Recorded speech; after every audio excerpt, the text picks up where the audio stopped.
cette édition, ça sera la première fois, l'ouverture aux amateurs, puisque là il n'y avait que des pros, l'ouverture aux amateurs du e-Tour du Mont Blanc. On vous invite tout simplement, pendant 3 jours, on vous invite, c'est vous qui allez pédaler.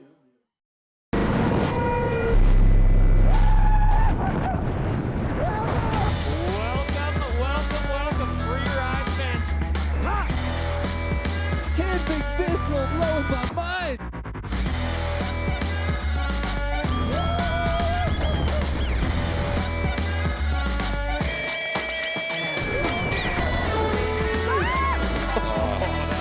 Don't be.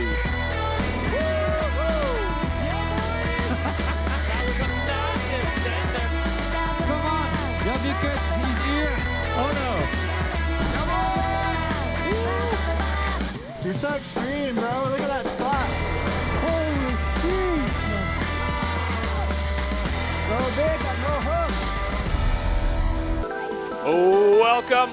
Welcome, Free Ride fans, friends, and family to the 2022 Extreme Verbier. It is the ultimate finale of the 15th anniversary of the Free Ride World Tour. Verbier has become the birthplace, the home, and the ultimate expression of freeride, and it is the last stop on the 2022 Freeride World Tour. We are so lucky to be here. This place has been a foundation in the freeride world. My name is Derek Foose. I'm here with my co-host Anna Smoothie and a very special guest, 3-time Freeride World Tour champion, 4-time champion on the Bec des Rosses, Xavier Delarue. Welcome, guys. Xavier, thank you for being here. It's wonderful to have you. It's a pleasure. I've always seen that little cabin on TV. It's nice to be in it. Are you happier to be in the booth today rather than out competing on the face in these really challenging conditions? Well, every time I pass in front of the Bec, I'm like, woo! You know, you get those shivers. So yes, I'm happy to be here. All right, well, friends, we have a very special addition to the show today. We have our ace on the face, our Neil in the field. Neil Willemin is going to be reporting live from the Bec des Rosses for the entire competition. Let's go check in with Neil. Here we're standing at the Bec. Feels crazy. I'm standing at start 2. Next to me we have Cody Bramwell and Blake Moller. Over in start 3 that I'm going to head to just after this, we've got 2 of the snowboard women. 2 of them starting from start 1, 2 of them from start 3. You're going to have to wait and see who is who. So psyched to be here. The atmosphere is great. The wind is starting to die down. The snow looks better than we expected. And it is just about to go off. Absolutely electric. Neil checking in with the riders in the start gate. We're going to have him on the face a little bit later, and then down in the finish area. Yeah. Such an incredible opportunity. We're so excited for this new element in our show, and the riders are just kind of treading the line between excitement and fear, as I think is the usual on the Bec des Rosses. We've got a stacked lineup today of competition. The schedule is absolutely packed with action. The first riders in our field today are going to be the snowboard women. They're dropping in at 9:45 local time. So check your clock, see what that means to you. Where you are, 10:15 the snowboard men, ski women right after at 10:45, and then the ski men at 11:30. Smaller categories this year. After the cut, we made a kicking horse, so we got lots of time to get this off and plenty of options on the face today. Anna, do you feel like there's any advantage to any of these time slots for any of the categories? Well, if you're starting from start 1, that sees a little bit more of the sun than the other starts. And so if you're wanting the sunshine to work its magic and soften up that lower snow, maybe a later start time is going to be a bit more of an advantage. Yeah, I think one of the things they were talking about was the aspect of the face. The way this doesn't face the sun, do you feel like that's gonna change anything on the face? Yeah, I think it's a bit more tricky than usually because you always get like that right part of the face which gets quite a lot of sun, and now we've got a bit of a crust. And since the beginning of the scoping period, everybody thought that the best snow would be on start left, so start number 3. But I think this morning it's been shifting a little bit, and it looks like the middle of the face might be the one, but we're gonna discover that later. So we've had some forerunners come down yesterday and today, and they've swapped lines. So both forerunners have skied both sides of the face, and they asserted that up top all 3 starts have great snow, and it gets a bit more variable low down. So plenty of options on the Bec des Roses. This is a mythical face in the freeride world. Let's dive in and see what makes it tick.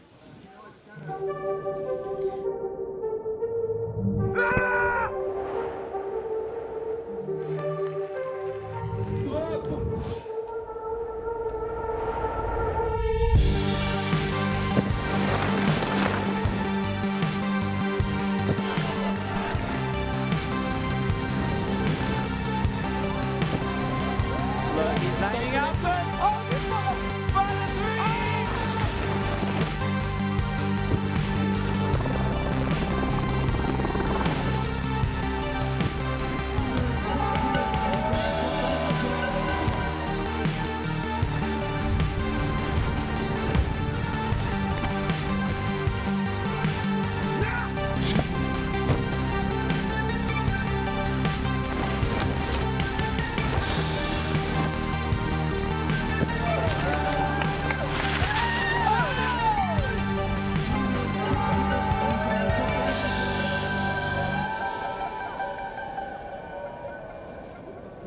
So many historic moments in freeride have gone down in this very space. It's such a mythical face.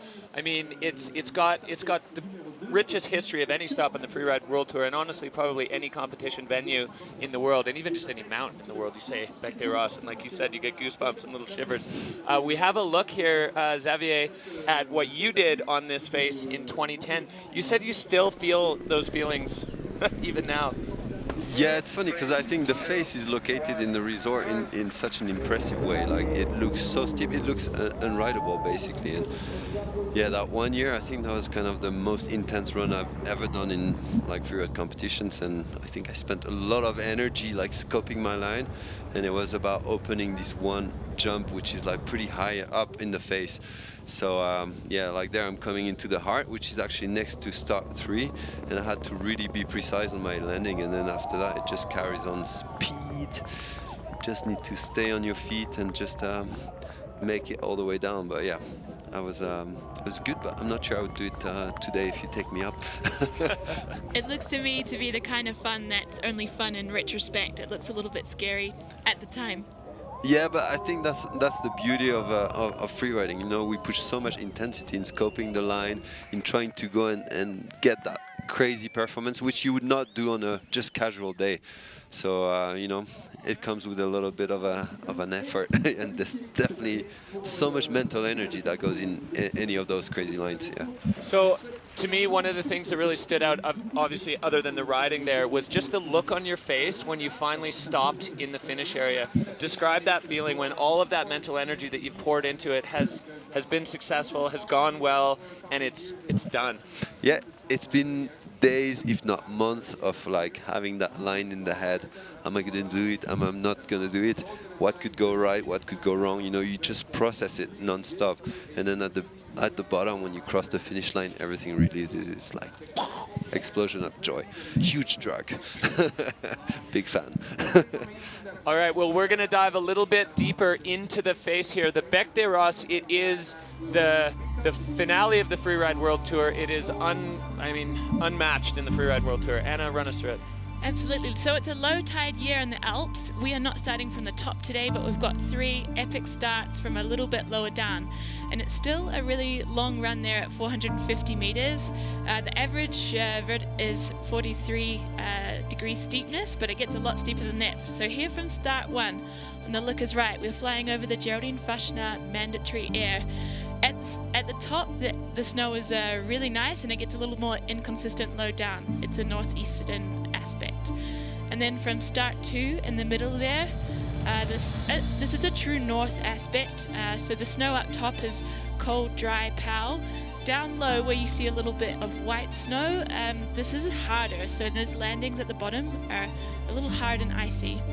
Start 3 is just to the look is right of the Xavier Delarue cliff, and it really gives you access to some of the biggest features on the mountain. So today the riders have got their work cut out for them to choose their lines. So Xavier, the snow has been missing a little bit, I guess, this year. It's been a while since it snowed. We've heard and coined a new term that I hadn't heard before, old POW. But in terms of conditions for riding, what do you think we're in for today? Well, you know, I think I've been touring a lot, like within Verbier in the last few weeks, and I was really desperate at, you know, what this contest will be like. And having seen the Forerunners and having had the feedback from Lolo and from Nico, it looks like, you know, there's this old POW, as you said, and this old POW is one of my favorite in a way. You know, it like wherever it's wavy, you know, you're gonna get some of it. And like this time here, we've got the sand, which makes it like, which says wherever there is sand, it means that it hasn't run, there hasn't been any snow running down, so the snow is still good. So it's soft. You kind of know where you're putting your feet. It sloughs a lot. It takes a lot of speed. So I think this is a really interesting kind of snow. So we might have a really good show. Excellent. Well, the riders are, they definitely changed their mindset after we watched the Forerunners. There was definitely a lot more fear than excitement before the Forerunners went. And then when we saw them, as you said, you could see the spray and they're leaving a nice track. I think that went a long way. So we're going to catch up with one of our riders, our current ski women's tour leader, for a bit of story time with Jess Hodder.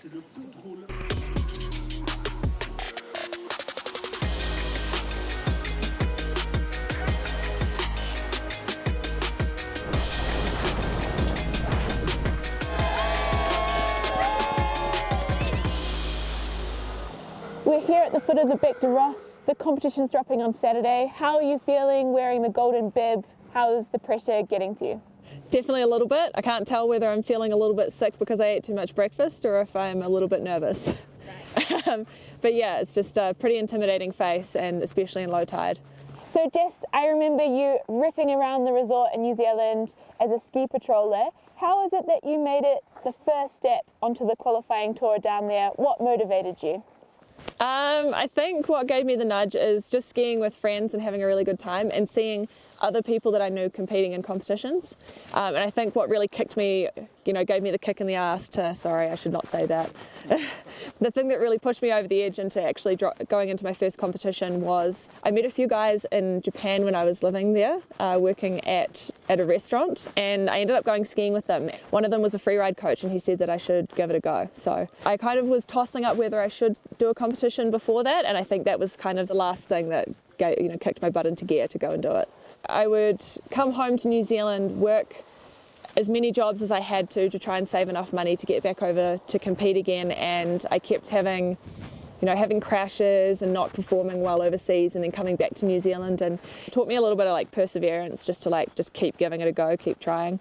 And there was a couple of times when my parents came to me and were asking, do you think this is the right path for you? Do you think you should still be doing this? Like, how many more years are you looking at doing this? Because you are really punishing yourself. How has all the sacrifices that you've made contribute to a bit of a mental edge in the start gate? I think what it does more than gives you like any mental edge in the start gate, it gives you more of an appreciation for where you are. So like there'll be times when I'm just up on the mountain looking around and I'm like, man, I cannot believe I'm here. It's like 16-year-old Jess would be so stoked right now. Like looking back, she would be so stoked with where I'm at and where I've been and the people that I've met and the experiences that I've had. So Jess, it's a bit of a low tide year here in Verbier. How do you feel about standing up in the start gate on the top of the Bec de Ros? For me, every competition is a new competition. So, at the top there, I'm just focusing on my run and focusing on trying to put down a good run to try and win, because winning in Verbier is like the ultimate goal. Current ski women's leader, Jess Hodder. She's got 2 wins on the tour this year and 2 punishing crashes. She's had a roller coaster every year. Anna, I mean, you had a good catch up with her there. Where's her mind at right now? Yeah, Jess is doing well. She's certainly not immune to the pressure, but she's, a veteran competitor at this point, and she's concentrating on this event as, one thing. She's not looking at the points or the rankings or the title. She's just trying to put her best skiing out on the face today, and I would say she's incredibly resilient and has taken those beatings like an absolute champ. Xavier, you know what it's like to stand in this start gate with not only the pressure of your run and the fear of your run, but also the bigger picture pressure of a world title on the line. How do you manage that in the start and in your run and even in the days leading up to it? I think it's very personal, but I think Jess's technique is probably the best. You just do your riding. You know, you can always, when you're stressed, go back and put your focus into that. You know how to do this, and you just do your best skiing, express yourself, because you need to find a bit that flow. I think that's kind of the secret, but easy to say. Yeah, it can be hard to close that gate in your mind and not start looking at the bigger picture. I think for some of these riders, maybe the best thing is just to get in the zone, and for all of them, they have different start gate sort of programs that they run through, you know, a routine. Did you have something like that you went through in your head or physically? A little bit, yeah. I had all these movements. I was never listening to music, but I think it could help quite a lot, and a lot of riders are into that. And to me, what really made me feel better was always to go on the edge, like, and look at the features, and I was like, okay, I remember how to do this, and like, forget about the cup, forget about everything. So I would repeat it to myself. Excellent. Yeah. Well, if you're a young freerider at home, that's how you do it. All right, so we have another golden bib wearer that we're going to catch up with. Blake Moeller has had a bit of a roller coaster season as well. He had a crazy crash at the end of a fantastic run in Bakira to start the season off, and then he's just come out swinging. Always highlight reel stuff from Blake, both in his riding and every time he speaks. Blake Moeller, let's see what he had to say. 3, 2, 1, dropping. So big, so big, so big.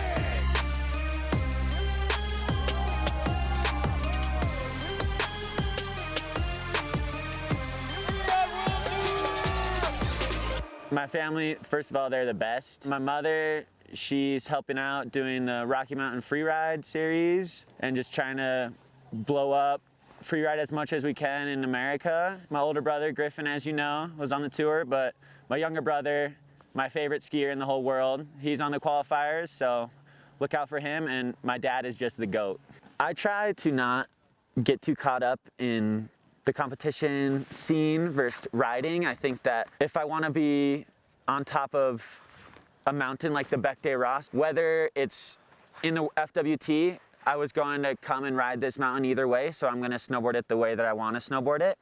So I really don't like to look at it too much or think about competing too much, because then I just get too in my head, and I just treat it as if I'm following Griffin or my best friends back home. If I didn't snowboard, I would like to think I would be a surfer, but I grew up in Colorado, so that's probably not accurate. So maybe, well, I would also like to say skateboarding, but skateboarding is so hard and everything that they do is insane. So I don't think I could do that, but maybe climbing, but I'm not strong enough. So yeah, good thing I snowboard. My feeling at the start gate is just gonna be excitement. Excitement to snowboard, and hopefully everybody puts on a really good show and makes it look as best as possible. And I can't wait to watch. Great to hear some words from Blake. So Derek, tell me, what's his take on snowboarding? Where does he want to take it? You know, it's interesting with Blake. He's kind of got this this historian vibe. He's been watching a ton of old snowboard movies, and just kind of with an eye to bringing some of that flavor back into the, you know, or not back into it, but bringing it along into where he's going with his riding. And it was really interesting talking to him about his line, because he spoke there about Gigi Roof being one of his idols, but also about Yuzav, and saying that coming here to ride the Bec, he wanted to ride it the way he felt it deserved to be ridden or ridden, or wanted to be ridden. So I think he's going to be looking for some high-speed stuff, and then maybe throw a little Gigi in there. You know, what does it mean to you, I guess, to have these guys on the tour right now, looking at your runs back in your career, and going, oh, I wish I would do it like that? It's a huge compliment, and I think that's a good point what you said, because I think Blake has got those two facets. Like, on one side, he's like a pure freestyle guy. He's got like such a nice flow, and when you see him riding, you can see he's digging it. You know, he's got the big smile on the face, and you can tell on every single move that he does. But he's got the skills to hold speed, hold big jumps, and I think that's like a pretty complete rider, and that's what you need on the Bec des Ros. Yeah, I think it's one of the coolest parts of the Freeride World Tour, where there's space for different riding styles, you know, within a category. But yeah, talk a little bit about that combination, because definitely we've seen freestyle, you know, moving its way more and more and more into places and spaces where we didn't see freestyle in earlier days. But as you said, the complete package of the actual riding ability is pretty critical. Yeah, you can see the whole pack, like especially of the snowboarder, comes from like freestyle background, and it's cool because it brings so much freshness, and the guys are still able to ride really strong. But it's so different from back in the days because this mountain is definitely like a pretty big mountain, and like at the beginning you had people like Jérôme Ruby, Dédérem, you know, those guys who came, you know, like from Chamonix first descent kind of style, and that has shifted so much, and it's so nice to see the evolution because I think it's the evolution of the sport. It's just everything combining together and bringing beauty in this pretty hostile environment. For sure, yeah, hostile environment indeed. So. You've got a bit of a family investment in the competition today. Your younger brother, Victor, he's won on this face as well, and he's wildcarded into the event as a former champion of both the Tour and the Bec de Ross. How's Victor feeling coming into this one? Well, I think he's feeling pretty good because, as you said before, you know, there's like when you have the pressure of the title, it's always pretty tricky, and he doesn't have that. But at the same time, he wants, you know, to make it up for his pretty bad start of the season. Although he was riding really well, but he didn't get lucky with those back slaps at the bottom. But that's the name of the game. So I think, you know, he's been focused, and I like, you know, when I see him, I see good things. Yeah. Perfect. Well, we all see good things when we see Victor ride. We're going to go back up to the top to check in with our roving field reporter, Neil Williman, up at the start with the snowboard women. Hello, everyone. Here I am. We're back. I'm claiming it. Tiffany next to me is stretching. Erica's standing in the start gate. She's got her tunes in. She's getting in the right mental zone. This is start 3, where I was just before start 2. They're quite close to each other, but they open up different possibilities. And it's nice to be able to stand here and feel the snow, because you can see that it's soft on top. Like Derek said before, it's old POW. It's freeze-dried. It's long-lasting and the north-facing, sheltered from the sun and the wind areas. I think it's going to be really good to ride up top. A little bit harder down the bottom, so the landings on the bottom cliffs and keeping your speed down, being able to shut it down before you hit the bumpy, icy stuff before the finish line will be key. And that's going to be really crux in the way that the riders scope their lines. From the top up here, I wish you could see exactly how I'm seeing now, because you can see the takeoffs but not the landings. You can see good snow but not necessarily where to land in it, and you need to be so 100% sure that you've scoped it perfectly. You've only looked at it from the other side of the valley, and most people watch from the other side of the valley or the bottom on the webcast, and then it looks so obvious where you should land. It looks so obvious where they're going to go. It looks so obvious that nothing's going to go wrong. But standing up here with these riders, one of these two girls is going to finish today as the Freeride World Tour Champion 2022, and the mental zone that they're getting into right now, which I hope I'm not putting them off too much, about where to take off, where to land, where to ride fast, where to shut it down. It's just such a pumping energy vibe up here right now, and I feel really honored to be a part of it. Thank you, Neil. It's a real skill checking the face and finding your line. I think some of the riders were thinking initially that they would find more homogeneous snow from top to bottom from start 3, but actually after watching the forerunners, we're thinking that start 2 might be releasing a little bit more with the sun. Where would you go, Zav? Well, actually, having seen Neil's camera, I think I really like the start number 3. I don't know if you realize, but there is kind of a nice concave kind of. Is it concave or convex? I never know which one it is. But you can actually see all the way down, like because the pitch of the slope is getting gradually flatter. So that's actually a big help. Yeah, the riders were talking about that too, and Lolo passed it on to them that exactly the concave. It's really steep at the top, and then it pitches out. So I think that's going to go a long way to the riders' confidence to feeling good dropping out of the start gate. Yeah, it does a really nice feeling when you have that.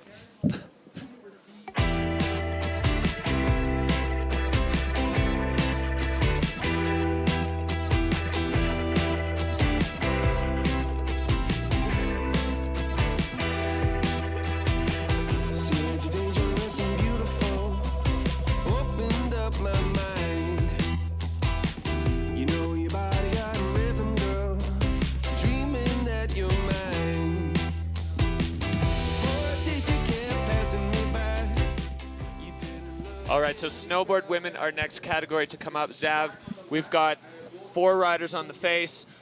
Pretty exciting to see the championship on the line. Essentially, we have Erica Vikander and Tiffany Perrotin very, very close in points. The title battle is going to come down to whichever one of them wins or comes in ahead of the other. is going to take the title. So let's take a look at what got us here in snowboard women.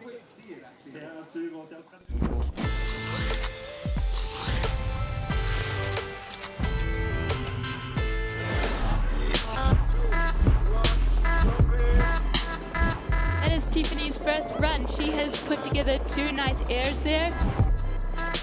Yeah, this is a fantastic run so far.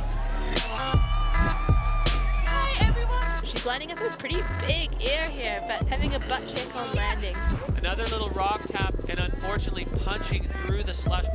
She is taking it off the nose so clean. Oh, yeah, Tiffany Pereton. That was a solid air and great landing. This is the riding I've been wanting to see from Katie all season. This is a strong looking run for Erica Vikander. Manuela Mendel flying out of that chute. Oh, taking a tumble there. She's bringing a bit more fluidity to the face than we've seen from the rest of the category, so it's so far so good for Tiffany Pereton.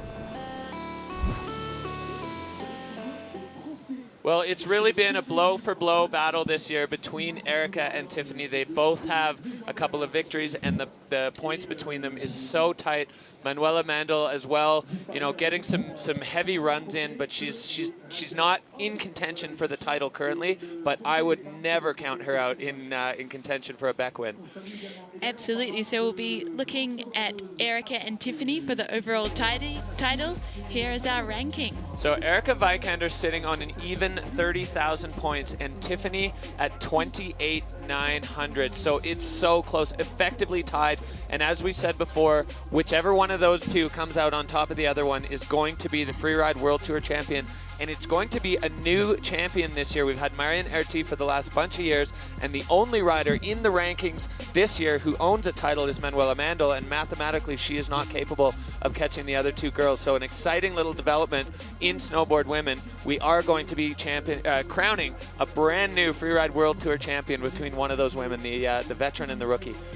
We will see if she keeps the golden bib on all day, Erica Vikander. She's been getting quite comfortable in that one this season. Yeah, there was a little swap there with Tiffany, but she's owned it for the rest. So here's our start list today. Our ex-FWT champion, Manu Mandel, is kicking it off in start 1. We also have a local rider, Colleen Benninger. She is dropping in from start 1 also, and I think she's going to bring a real style presence to the face. I think she's got a freestyle background, but also a bit of free ride prowess. Yeah. Yeah, if she rides in Verbier, I think she's used to, you know, all those rocks and steel, because it's a pretty Euro style, you know, like, it was funny speaking to one of the American guys earlier. He was like, I need to be French to ride this. He's not wrong. Yeah, it is a huge step for the North American riders that ride, you know, typically in ski resorts, and the whole ski resort culture and system is so different. You have the boundary outside of the resort, and everything in bounds is controlled, and even steep terrain like that ends up getting bumped out. So, you know, riders come to Europe, and I've definitely experienced this myself, and it's like an open canvas. You can go wherever you want, but you're completely at your own discretion for safety and taking care of yourself. Yeah, and especially with these snow conditions that we have this year, we have a lot less snowpack, like a lot thinner snowpack than normally, and it makes it even more tricky, like a lot more rocks. Yeah. So the first riders, first category, are going to be our snowboard women. We had a chance to catch up and get a little bit of a dig into the mindset about the Bec des Rosses with the current tour leader, Erica Vikander. I mean, this mountain is like the mecca of free riding. This is the one that everyone all over the world knows. It's amazing to be here. I'm very grateful to be here. It's hard not to have the world title in mind, but honestly, I take every event one at a time. Everyone is super good. The other two girls in my category are amazing snowboarders, and anyone could win, really. I would love to win the overall, but it's not the end of the day if I don't. I want to do it. I'm going to do my best, but whatever happens, happens. Well, Zav, that totally backed up what you said about just taking it event by event, focus on the process goals, and the outcomes will take care of themselves. Pretty exciting, and I'm sure the riders right now, I mean, we're moments away from dropping the first rider. They must just be getting pretty amped up. Yeah, it's always tough, you know, like with free riding, you've got, in a way, the competition, so you want to give it everything, but you need to keep a lot of margin to stay safe. So that's always kind of a duality that's really hard to manage in your head. Nice. So here is our first rider, Manu Mandl, who, as you mentioned, isn't in contention for the overall title, but I know that just riding this face has been affecting her sleep. She's feeling nervous, but she's a really solid rider. I can see her jumping up and down in that start gate, getting ready to send it. Yeah, she's always quite energetic at the starts. I have the feeling I always see her in the background jumping around. It's her style. Yeah, every rider has their own routine that they go through. Some of them get so quiet and just go completely focused into the zone, and others just can't stop talking, joking around, trying to, like you said, keep their mind off of what's about to happen. And it's such a personal thing, and it's interesting watching them develop this routine over the years, or, you know, comp by comp, seeing what works and what doesn't. But yeah, just trying to keep the fear at bay and get the excitement really building up. Yeah, and you can see how very few riders claim that they're going to nail it, because the mountain is so impressive in itself. All right, well, free ride fans, we are headed up to the top. Start number 1 for our first athlete of the day. It is Manuela Mandl in snowboard women. The Extreme Verbier is on. So she is making her way down from start 1, trying to find some sunshine to soften that snow, but we think that the snow at the top is really nice and homogeneous and grippable and rippable. Yeah, I think we're going to get our first impression on the snow of the face. I think that's going to be nice. You can see there she's in the shade. You can see, you know, like the orange on the snow, that sand that came from the Sahara. That's where the good snow is. So I think it's looking pretty good so far. Yeah, for our viewers at home, we've had word that anything showing that kind of orange tinge with the Saharan sand is a bit softer, and anything white is white because it's rock hard. Yeah, it was part of the process of developing the face here. The judges and commissioners and stuff didn't want to put too many tracks in, because, as you said, those tracks would set up. So Manuela, over a serious chunk of exposure here, Xavier. Yeah, definitely she's going technical there, yeah? Sick oh, air. yes. Nice that was one, Manu. beautiful. Nice. Well done, Manuela. Hey, and you can see there's good space to break down there, and the snow is good. I think it's the best the best snow that we've seen in the whole season, I think. It's certainly been a tough year for conditions, and she's lining up a side hit off that next nose there. And from about this point, I think we can assume there's a bit more variable snow, so she's looking a little more tentative as she works her way over to the lookers left to find some more features. Yeah, she's going and get a few more points. Yeah, but maybe losing a little bit with those traverses, right? Yeah, for sure. If you're moving across the face, you've got to convince the judges that it's worth it. So we'll see what they think in the score. I think we're going to see a balance, too, on that lower section of charge, but also sensibility, because anything that's sitting in the sun now has been sitting in the sun at the same time of day for basically 3 weeks. So there's definitely a bit of sun effect on that, and it's going to be a bit of a game for the riders to go hard enough to build the line score and you know, get the judges' attention, but also make sure to keep it on their feet. Yeah, Manu's got a big job dropping first of the entire competition. Zav, have you been the first rider before? Yeah, I have, and it seems that it's been also my brother's kind of a thing this year. He's always been first, and it's, yeah, sometimes it's good, sometimes not, because like when the snow is tricky, you always like to see other riders, but sometimes you want to make sure you're going to be the first one to land this one cliff that everyone else is going to take. So it depends. And I really like that first air of Manu's. She showed really great board handling skills. She landed a bit forward, but managed to pull it back and ride it out, let it loose a little bit. Yeah, and like this kind of little technical little double, I think that's a move we haven't seen that much in the snowboard women, so that's beautiful. Good on you, Manuela. All right, well, as we wait for the judges to drop their scores, they loved it. Manuela Mandl with an aggressive start to her run, and the judges paying her back in spades with an 82.83. A great start to her campaign to sit in that hot seat all day long and really potentially shake things up in the overall, because the other two women, you know, in the mix are looking for a win here. But Manuela Mandl absolutely putting a stamp here on the Bec des Roses, and you can just see how happy she is to be where she is in the finish area and sitting on the hot seat. Well, there are no breaks once the Extreme Verbier gets running, and we are going straight back up our wild card Colleen Bendinger, she is from La Chaux-de-Fonds, but living in Verbier here now. So you said, Zev, you know, she's a local. She's got some local knowledge. She, as you said, has probably been riding around a bunch and trying to figure out the snow conditions and potentially looking at a bit of a home field advantage as she stands here in the start gate.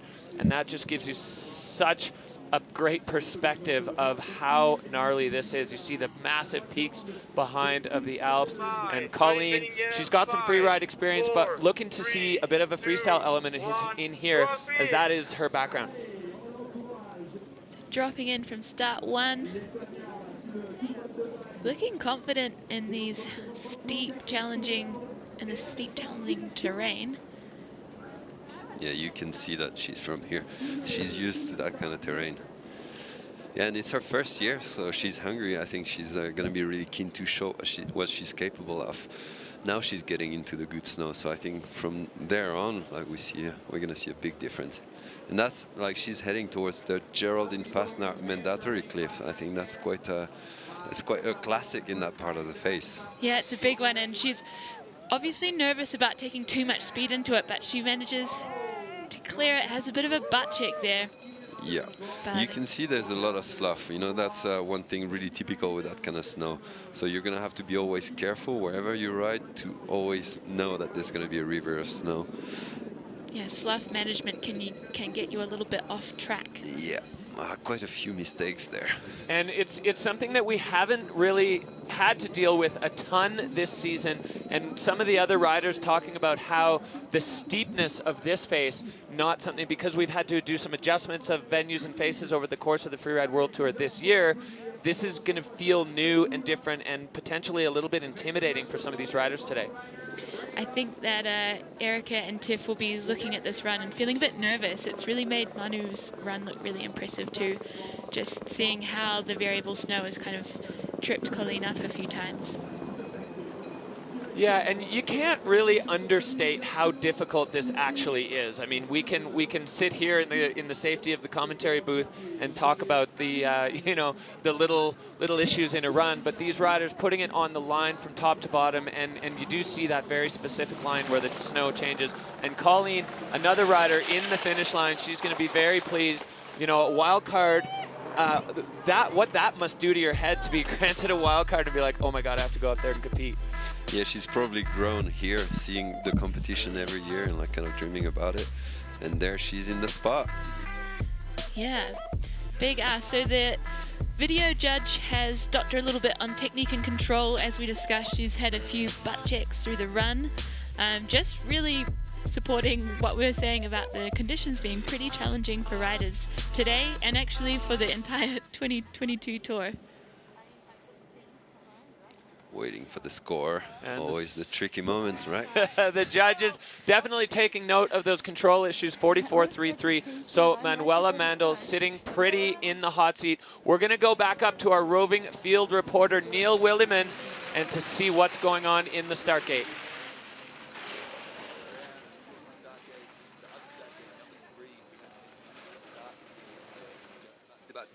Erica Vikander in the golden bib drop in to see if she can take the title on the Bec de Ross and the title for the season. It would be her first time.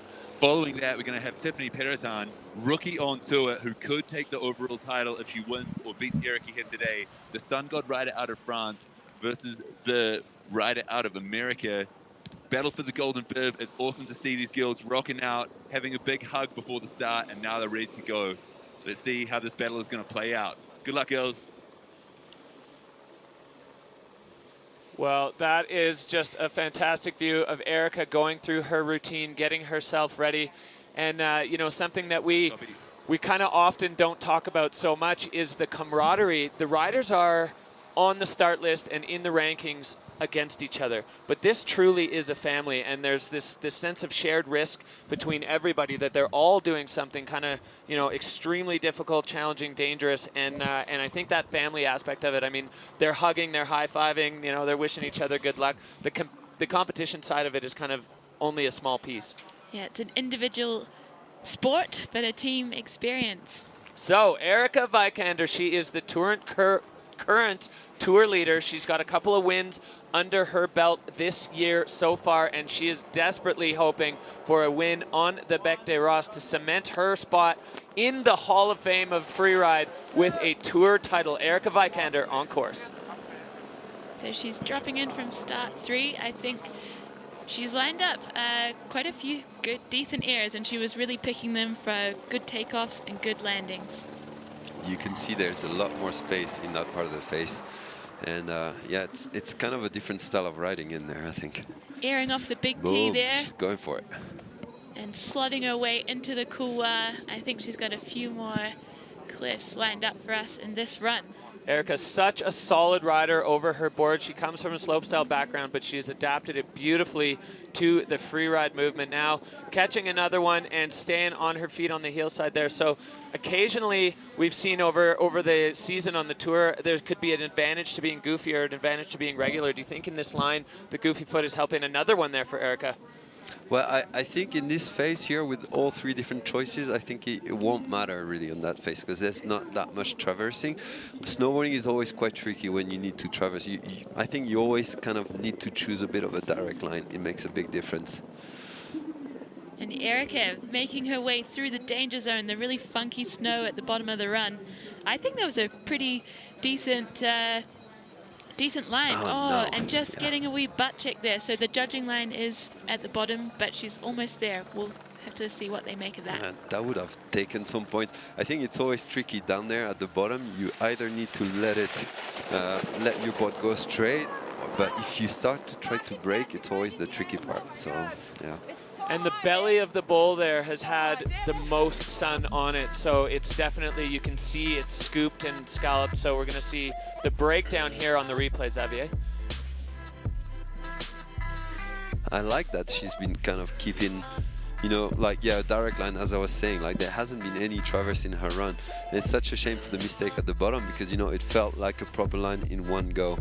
And I think that fluidity is super important, even more in snowboarding than in skiing. Yeah, the video judge hasn't actually docked her for control, so I wonder if she's made it through without that butt check counting. Guess the judges panel will have to have the overall on that. Is the judging line on the finish line? Or All is right, it well, let's see what the judges think. A 71.67, so a solid score for Erica, but she has definitely left the door open for Tiffany Peloton, and Manuela Mandel is sitting pretty in the hot seat now. She is looking at least a silver here on the Bec des Roses, which is a massive accomplishment, and there is only one more rider who can have a say in the outcome of the day. Tiffany Peloton, she's a rookie on tour this year, but she's not a rookie to freeride. She's been on the qualifiers for a while, and she has come out of the gate swinging this year, you know, immediately basically putting herself into the conversation. She was third in the first event in Baccarat-Barret, and then winning in Andorra and winning in Fieberbrunn. This is a solid contender, and it would be interesting if she takes the title, then the freeride world title stays in France. Indeed, chasing on the heels of Marianne Arty. All right, so we are in the start gate with the last of the snowboard women's category. Erica Vikander, nervous moments for her as she waits for her fate to be decided by someone else, which is Tiffany Peloton. Tiffany now ultimate focus. You can see she's just looking down the face. And Xavier, you said it before, it's so cool from this start that you can see the whole way down. So that's got to be reassuring for Tiff. But she still has to step up now and deliver the goods, which is, I mean, it's a big ask on the Bec, but I think she, you know, Tiffany certainly has the skills, has the mindset, and has the competition experience to get it done. Now it's just a matter of dropping in and doing it. There's so much suspense all the way till the end. I love it. That's great, actually. Yeah, when they did the bib draw and it came out like this with the two highest ranked riders dropping last and second last, it was almost like the whole room was like, yes, this is perfect. We're building drama here. We're watching our own version of reality TV with very real consequences of a Freeride World Tour title and the first new snowboard women to take a Freeride World title in a long time. So exciting times on the Bec des Roses. Verbier, the Extreme Verbier, absolutely legendary, and these women playing a huge part in it right now. Tiffany Peloton, she is almost tied in points with Erica Vikander, and her campaign for the Tour title and a Bec des Ross Extreme Verbier title starts now. Boom, she's in it. So she'll be looking to add in more air and style and perfect execution to her run. And coming up to the big T as well, same as Erica Vikander. It's good now, you can see she can follow the track, so which helps, you know, to spot your cliff, which is really good. Finding her way through the Saharan desert. But you can see she's got a good technique, like, yeah, she's got good potential of taking more speed. Yeah, she just needs to link her turns, but she will probably learn that throughout the years. I think we'll definitely see her more in the future years, yeah. For sure. Absolutely pinning it out there. Yeah, and she's kept a good speed, good flow, so now it's all about standing on your feet all the way down. A very similar line to what we saw Erica Vikander ride, which is an absolutely fascinating story. Tiffany is down in the crust on the apron. This is a heartbreaking development here for Tiffany Peloton as she was through the bulk of the Bec des Ross. This section, I think, is going to play a big part in the story today. Yeah, I think the title got played on that bottom of the run, really. Yeah, we'll see what the judges make of it. So Erica also had a butt check like that, but it was closer to the finish line. Yeah, and it was a lot milder as well. Oh my God.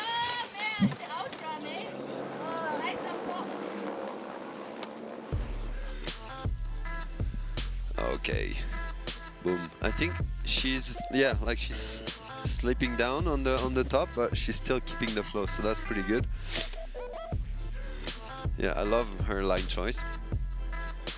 Definitely taking a bigger bite out of that one than Erica did, for sure, and great control after showing, as you said, the control and the technique aspect of this are so tied together. Thanks, Bec. But I think she knows what she did, so she knows it's kind of out of the bucket. Yeah. Oh well, but the stress is gone, right? Because yeah, her crash was quite big. Yeah. Well, the judges have their work cut out for them as this really matters, the way this score comes out. And yeah, it'll be interesting to see. I think this is going to set the tone in terms of control. So significant control issue there for Tiffany Peloton, dropping to 56, so that puts her into third. Which means we have Manu Mandl as an event winner. And we'll be running some scores after so many years, to see the overall. She's so psyched. That's great. And she's so deserving. Honestly, like that double was nice. I think it was the highlight of the women's snowboarding today. Yeah, nice one from Manu Mandl.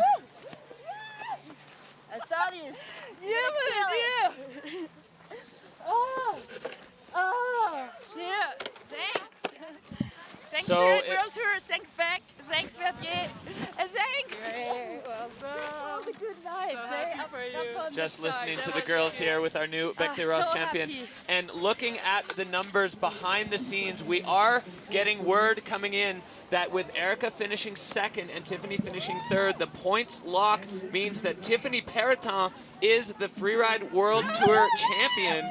We're going to double confirm that, but we'll go down to the finish. The girls all absolutely amping as we run the math behind the scenes. All of these girls, and Manuela Mandl with a Bec des Ross title. Yeah, it's her. She's been competing here for a long time, and it's her first win here on the Bec, so she is so pumped.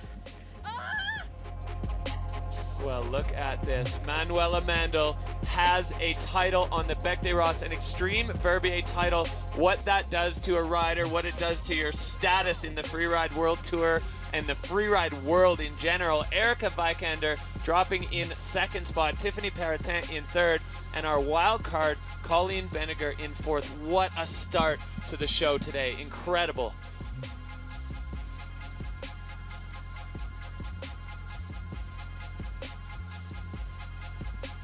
And just having a look at the Bec des Ross here, we're going to get our overall ranking. So by a slimmest margin, we saw it in ski women last year and in snowboard women this year. Tiffany Peloton confirmed as the Freeride World Tour champion. The title stays in France. Erica Vikander in second and Manuela Mandel in third.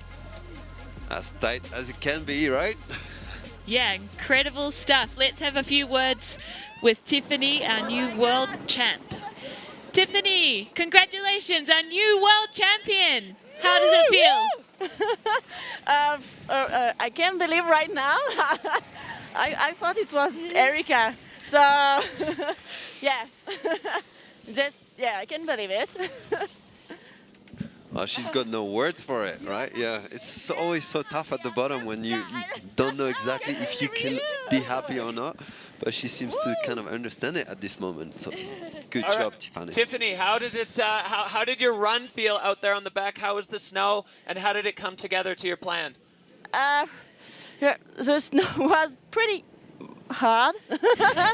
I thought it was a little bit better. I was not so strong on my legs at the end, but still good. All right, well, congratulations to you and congratulations to all the snowboard women. The Bec des Rosses delivering an absolutely incredible show from the snowboard women's category. Fantastic riding, tricky conditions all season long, and all the women now in the finish areas, safe and sound and down. Same as Erica Vikander. Xavier, run us through this. You You were can saying see she's she loving the board can control that follow she's the got. track, so which helps. You know. Yeah, she just needs to link her turns, but she will probably learn that throughout the years. I think we'll definitely see her this year. Like, it shows that the sport evolved, and that's beautiful. And then you can see that smiles at the bottom. She almost lost it. Like, she will probably hate herself for that, but it actually worked out. So great on you, Tiffany. You deserve it. Yeah, what an incredible story there. Tiffany Peloton, she's a rookie on the tour. She is now the Freeride World Tour champion. And the Bec des Rosses has had its say. We are one category in to our 4 categories today, and things absolutely going to plan here. The snow looking much better than we all thought it would, and we have a brand new Freeride World Tour champion.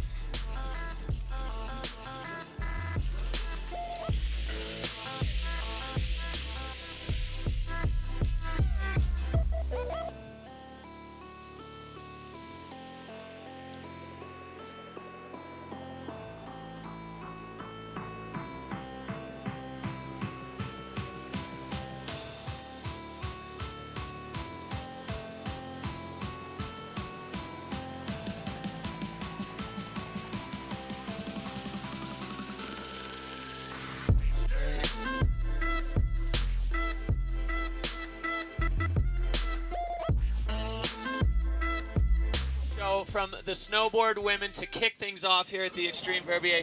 Guys, what a great way to start. Yeah, the conditions don't look easy out there, so mad respect to all the snowboard women for bringing it to the face. We're here with Xavier Delarue. You've skied this face, or snowboarded this face 15 times. Well, in the comp, yeah, it's been a big part of my history of, snowboarding throughout the years. And after 15 years, even the last year I did it, it was still super nerve-wracking. So I feel for all the guys, all the girls up there, because it is intense. Yes. All right, we are going to head back up to the start. If you're just joining us, we have a very special element this year. We have Neil Williman, our roving reporter, up on the face. Neil, we're moving into another category, snowboard men, just about to kick things off. That's right. We're moving from a category to another category. I'm moving from position to another position. Just had Victor Delarue beside me. He's going to be competing to follow in the footsteps of his older brother, Zav. I'm going to chuck in some nice old school jump turns just to keep it old school on the Bec. Oh, yeah. The snow's actually not that bad, but a little bit punchy. Quite a lot of slough.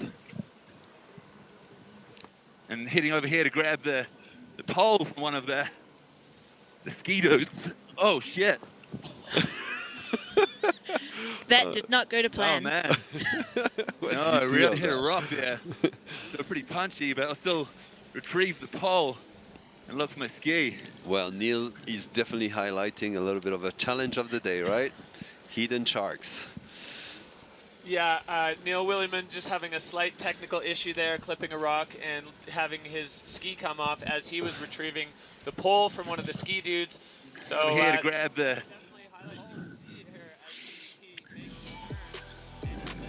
rock, and maybe one of the ski dudes can come and takes his ski away from him.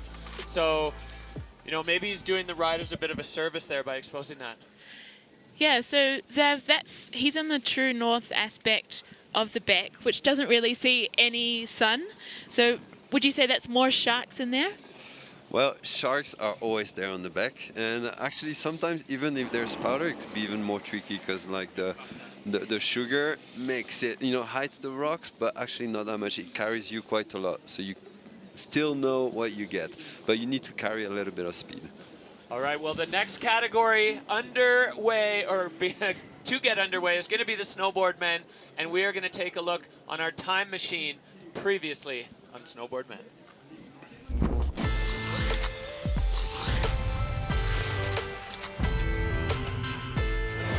Hey, everybody. Oh, let's go. Absolutely gigantic transfer. Michael Mon, again, just what I said, so technical and so precise. The backflip signature and on his feet, Camille Armand. Big back three with the grab, stomp clean, so Blake Moeller back to his ways. And a big Becky. Right off the nose, Ludo still showing solid control. Wow, well, he's definitely looking to make a stamp on this event. Big Becky. Brings it to his feet. And this is one of them. Camille Armand off the top rope. Looking like he's finding his groove out there on the face today. This is the Cody Bramwell that we know and love. Finding an upper deck takeoff from that one. But going massive over the whole thing. Haven't seen anybody hit it like that. Firing off there with a 360 and clean. Well, it's very interesting in the snowboard men as we have a whole lot of ways that this can go, both with the event and with the overall. We had Camille Armand kind of surging this year. Last year he was crash, podium, crash, and the podium got him through. This year he seemed to find whatever the magic dust was to complete runs, and well, he put himself right in the mix. But in the last event, Blake Moeller found a way to just climb over Camille Armand in the overall rankings, and the two of them nearly tied at the top of the leaderboard here.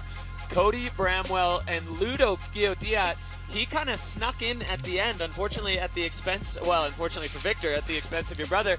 And then Michael Mon, the Cinderella story this year, getting cut from the tour at the end of last season, going right back to the qualifiers, quick couple wins, back on tour, and then winning the first event. So Big Mike is on it. He is indeed. Cody Bramwell of Great Britain is kicking things off, and then we've got an absolutely packed French finish. Are you excited about that, Zav? The French block, yeah. That's kind of nice, and it's good for Victor. He's been first all the time on all the events, and I think it's going to be relaxing for him to be in the back, you know? Yeah, and Blake Moeller is dropping second, which will be interesting. So if he wins as first, second or third, then I believe he is world champ. But if he crashes, anyone in that category, apart from your bro, can take the title. Yeah. Suspense. Woohoo! So we're going to take a look at the Peak Performance Fun Bet fan favorites. These are percentages of you that voted for these riders to be on the podium. So a pretty even split between Blake Moeller, Camille Armand, and Cody Bramwell. And I found it myself very difficult to bet on any or against any of these guys, because all of them are such strong riders. Their mental game is incredibly strong. They love this kind of steep, gnarly riding. I think maybe Camille gets the nod given the terrain, being, you know, the Chamonix rider. What do you think, Victor? Xavier. Sorry, exactly. I was thinking of Victor. We could call Victor and ask him. No, definitely Camille. He's been pulling these big moves this year, and like I think he's been impressing everyone, and he's been a lot more consistent than in the past. And Blake, I think, shows a really nice combination of that super nice flow, those tricks, and eventually those big moves that are super impressive. But in the highlight, you could see that men's snowboarding, despite the condition, has been on fire. Yeah, a really, really strong field in the snowboard men. Once again this year, they just keep coming back and impressing us over and over and over, and I'm 100% positive that today is going to be no different. Had a good catch-up with Cody Bramwell at Face Check yesterday, and he seems a lot more relaxed than he has in other comps. He's been a little less consistent, whereas Jussi Kami has been more consistent. Last year, Cody was really consistently stomping his runs, and this year, as usual, a bunch of highlight reel moments, but not quite as clean for Cody Bramwell. Third, fourth, third. He hasn't had a win yet this year, but he is hungry for it. And the star of Crusty Lips is in the start gate, and he is about to put himself out the gate onto start one. Snowboard men here in Verbier. So dropping in from start two, apparently there is it's a pretty technical entrance, and he's riding in there on his hillside edge. So that's he's really backing himself there. Yeah, I like that traverse because it would probably give you the time, to get a bit of the feel for the ride. You always need that because the first turns are always the most stressful. You can see that he's got a nice flow already, getting in the center of the cliff. That makes a big difference. Was there a little butt check there or not? It's hard to tell, huh? Could have been a bubble there. Yeah, maybe just a slash to check speed and keep himself in control. Nice. Yeah, he's keeping it together. Well done. Oh my God. Oh my God. Yeah, I think he should be fine. He hit the rock with the board. Oh my God, he picked up a really long cliff. Yeah, that was a huge send from Cody Bramwell straight to a little mini tomahawk there. I guess the good thing about having a snowboard is it doesn't really come off where you might lose a ski in skiing. It's true, and also when you fall, you stop yourself a lot more easily than with skis. But it's funny because it's not the kind of line that I would expect from Cody. I would expect some tricks, and he definitely chose a big mountain line, like a proper one. Yeah, a few of the riders talking about that, about just the Beck has a style that speaks to you in the way that it wants to be ridden. And Cody definitely giving it a solid nudge there of trying to get all the way over. It'll be interesting to re-look at that and see if he was just a little bit short. Things were looking good for Cody on the approach there. But that was the first air, and you were right, Xavier, definitely a bit of a butt check on that one. Yeah, great style, actually. Like, I really love the little moves that he does, like that shows really nice board control. And actually, his last hit was not necessarily a bad choice because, when the conditions are firm like this, you want to choose more flat cliffs that are long because you're going to have a lot less impact on your landings. So, yeah, with a little bit more speed, a little bit more pop, he would have made it. He would have been the hero. He would have been the hero. Well, Cody Bramwell, I'm very pleased to see down in the finish area and intact, as that was a scary moment on the Bec des Roses for him. We'll see the judges definitely. He's going to be dinged for control. 41.67, so he will take the hot seat, likely fairly briefly for the British rider. First man out of the gate. That's a tough start for Cody. Yeah, it is, but he tried. He did not fail like doing something average. So I think that's the name of the game. I'd like to see the state of his board though, because I think he hit that rock really hard. Yeah, glad to see he's all right. So he's going to be posted up at the bottom. You can see here, it's a long way, and there's just that one drop that juts out, and it just bucks him completely over the falls. That second flip was a long one. Yeah, and I think you can see when he pops that he realized that he didn't pop enough, and he popped a little bit early as well. I think if he would have kept it till the end of the cliff, he would have probably some help from that lip. Yeah, a lot of the takeoffs this year are a bit negative. There's not enough snow right to the edge, so to pre-ollie or to not pre-ollie, that is the question. Oh my God, Shakespeare would not have said it better. Well, Anna Smoothie, the poet in the commentary booth, our next rider. You can see they're just strapping the GoPros on, getting everything ready to go. So Cody Bramwell, the first rider, going down swinging on a huge air on the Bec des Roses. The Extreme Verbier definitely brings out the best in the riders, and it also brings out those feelings of wanting to do this face justice by giving it your all, and we certainly saw that from Cody Bramwell. He went for it. It was looking good up at the top, and then a massive send, just a little bit short. I wonder if the angle wasn't quite what he was hoping for. Hard to say. Only Cody knows that. And yeah, definitely, he's going to be. He can feel proud about what he put down up there, because that was definitely a run that, as you said, if it went to plan, he'd be the hero. Yeah, and you could see that to get onto that cliff also, he was on this hillside edge, and that makes it a little harder, you know, to keep the edge control. It's always, I think, I find at least a little bit easier if you're on your toe side edge. You have a bit more finesse with your feet.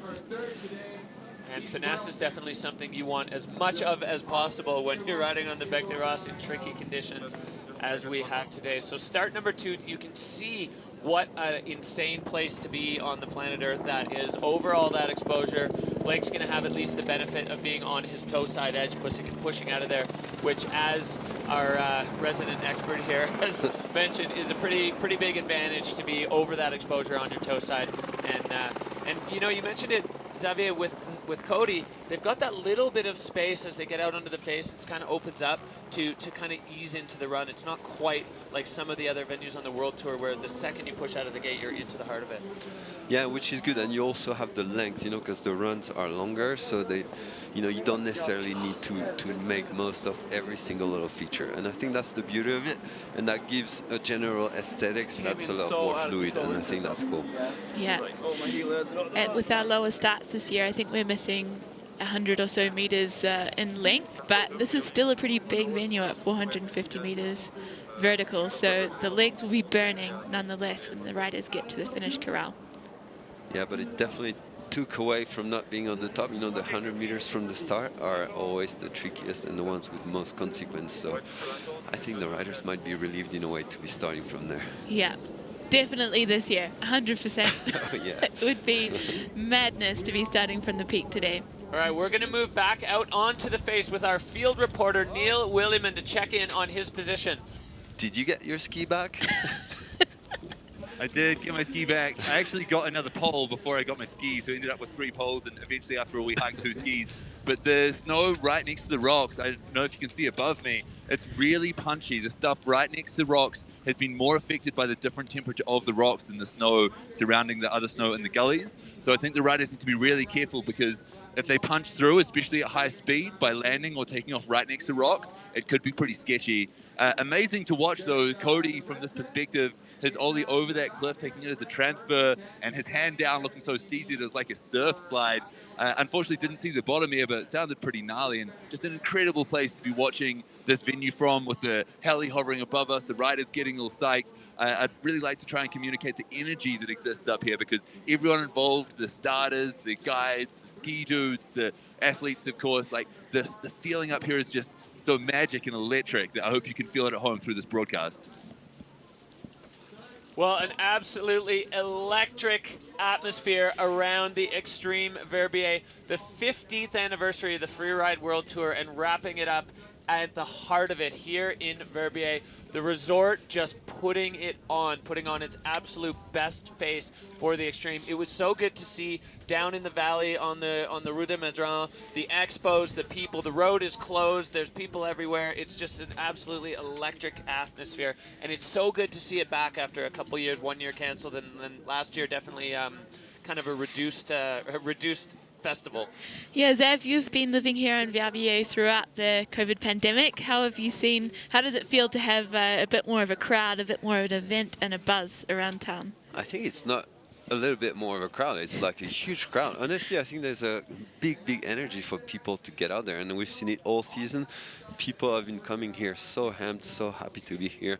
You've seen great smiles all the way through the season, and definitely a lot of keenness. I don't know if you say that, but kindness. whatever. No, like people have been super keen. Yeah. Gotcha. It's a new word. Like no, throughout the season, like yeah.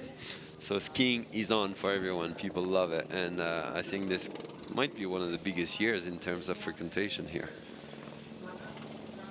Yeah, you can see the flyover of the spectators. It is absolutely just firing, and people are so excited to be back watching live, watching at home. The town is full, 100% occupancy in the town of Verbier. Every single hotel room, every apartment, every bed, every couch and balcony is full, and it's so fun to be part of this thing. As you know, last year was the 25th anniversary of the Extreme Verbier, and it was a significantly reduced feeling with just with the overall the overall vibe, but I mean, still a beautiful competition. we're going to head down into the finish area to catch up with Cody Bramwell.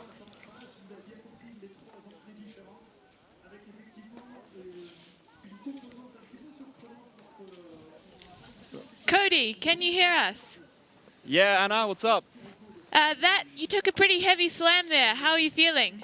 Yeah, I'm fine. I'm just disappointed on my... I took the wrong kind of line there. Oh, I'm looking at that way. Yeah. Yeah, I just clipped that rock. That was kind of sketch. Yeah, for sure. We're happy to see you in one piece. Do you think you might have popped too early, or did you just need a bit more pop? Yeah, I probably should have taken a bit more skiers left. And because then, like, there was a rock sticking up just where I popped, and there's a rock sticking up in the landing. So if I just went a bit more left, it would have been way better. Okay, so the takeoffs are pretty tricky today. Yeah, they are. They are. Be careful out there. Cody, what's the base of your board looking like? I landed like on a rock in Mach 1 speed, so I've like snapped something inside of there. Just cracked up a little bit, well, which is fair enough. Luckily you're down there, so that board can have a retirement. Hey, yeah. Really happy to see you safe and sound at the finish, Cody Bramwell, and looking forward to seeing the rest of the event from the, well, see how long you last in the hot seat. Yes, sir. Let's go, boys.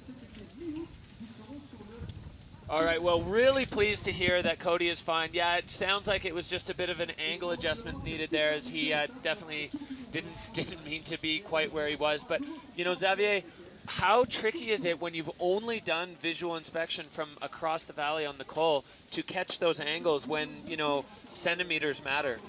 Yeah, it's basically the name of the game, and like whenever you spot a cliff, you need to find a way to get your direction dialed. You don't have space for any mistakes, and we saw it there. And yeah, unfortunately, it didn't work quite well for Cody, but yeah.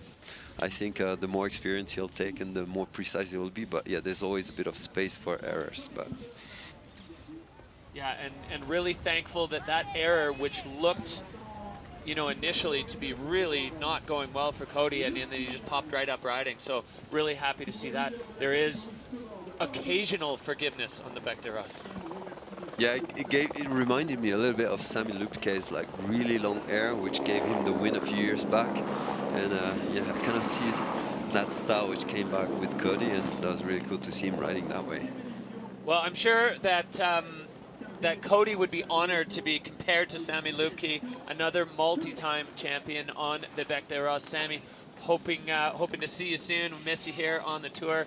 And we are moving back up the face, the snowboard men's field. We have 6 riders in the field. In total, we have 1 in the finish area. So everything still to come. The next man definitely looking to put a heater down. He wants to be on the podium. Essentially, Blake Moller, if he's on the podium, he's champ. And would you say he's been the most cool, calm and collected golden bib wearer to date? I don't feel like he has been letting the pressure get to him. He seems to be more focused on snowboarding than results.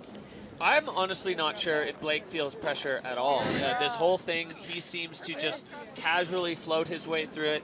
He is, you know, and if he's feeling the pressure, he's doing a great job of keeping it under wraps, because it certainly doesn't seem like he's really feeling any of the weight of it. I'm sure, you know, internally it's definitely there, and probably now in the start gate more than ever, as you know. But hopefully he's just zoning out and gonna do his thing and ride.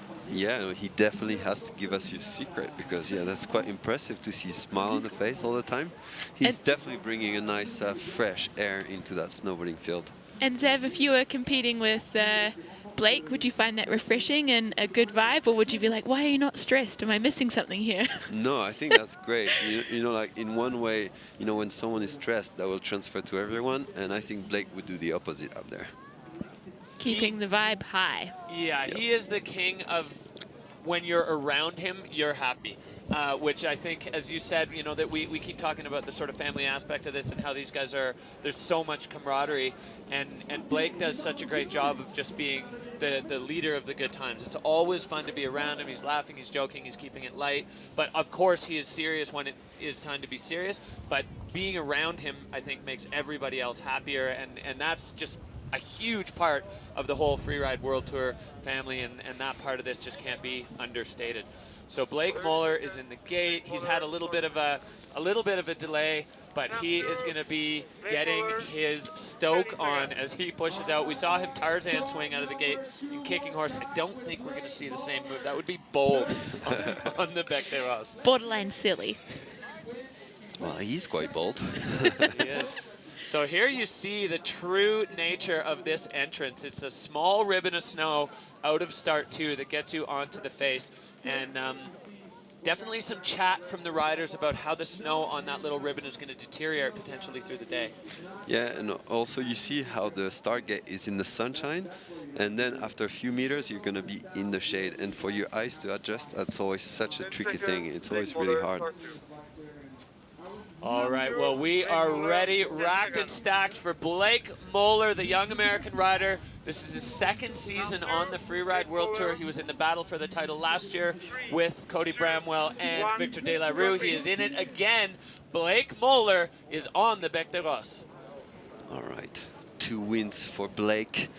Only needs a 3rd one, and that's going to be a big party after that. I think you'll have a big party no matter what. You need it after the Bec, that's for sure.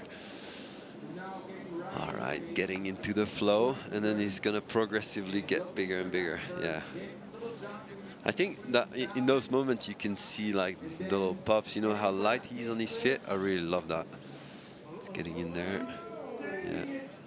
Nice, a bit cleaner than Cody. Yeah, and a slightly different angle, maybe picking up a steeper transition. So Blake Moeller now just, you know, right over his feet, balanced over the board, and coming into the heart of this section. It's a lot less flowy than Cody, to be honest. Like, you can see that he's been hesitating a lot more, but yeah, that's for a Massive reason. backflip taken to his feet, and he is Blake hurting Moeller. out of there. He found the flow there off that big round meatball cliff, and now absolutely pinned. Now this is where we all hold our breath for Blake Moeller. Yeah, and like, did you see that landing? You know, it was like rock solid, and he stomped it like as if nothing happened. Yeah, as we mentioned, folks, where the snow is white beneath that meatball cliff, it is hard, and he just was perfectly balanced over his board. Incredible landing there from Blake Moeller. Had a small moment of fear when the shot pulled back there and we couldn't see him, because that lower section, and we've seen a couple heartbreaking moments, but Blake Moeller making short work of it, coming in the steepest part of the face. As you said, this one a slightly different angle, Zav, than Cody took, but definitely a nice spot to land there. Yeah, and you could see that all the way through his run, he had that backflip in the head. He knew he had to pull it off. And there, like, I love his Superman style, you know, he always stretches out. I'm gonna check out the landing quickly. And boom. So relaxed in the air. Why not? And not too many cliffs in that, but he took them really well and with a lot of style. So how do you think that will play out with the judges? I think that would play out really well. I think he could have had a bit more speed in the middle, a bit more flow, but that backflip, I think, made it up for it. So I think he's gonna be on the hot seat for a while. Oh, thank you. You can see he was a bit nervous, though, a bit more than the previous competitions, right? Yeah. For sure, and I wonder if there's the combination of, okay, well, the score's dropping in, Boom. an 84-6-7 for Blake Moeller. Xavier, I think you're exactly right. The judges definitely, they're noting the fluidity in the top section. I mean, we have those 5 categories, and fluidity is a huge one, and his fluidity was a little bit less up at the top, as you said, probably the backflip on the mind. And then also the setup for it, he had to hit those turns in the exact right order, in the right places, to be pointing the right direction for the flip. And then he just uncorked the beast and let himself off the leash. Yeah, and I think the judges know that the conditions are tough, especially for snowboarding, and they're definitely forgiving for that. So now Michael Moan. Michael Mon, Big Mike, as they call him back home. Michael Mon, he's got a win under his belt. And then he was struggling a little bit in the last couple of events, but Michael Mon is on course, and he is looking to back that win up that he had at the start of the season. Yeah, another American. It's funny, there's always been, since back in the days, always a big block of Americans. There's always been, yeah, like keeping the flag up, and it's nice to see Michael.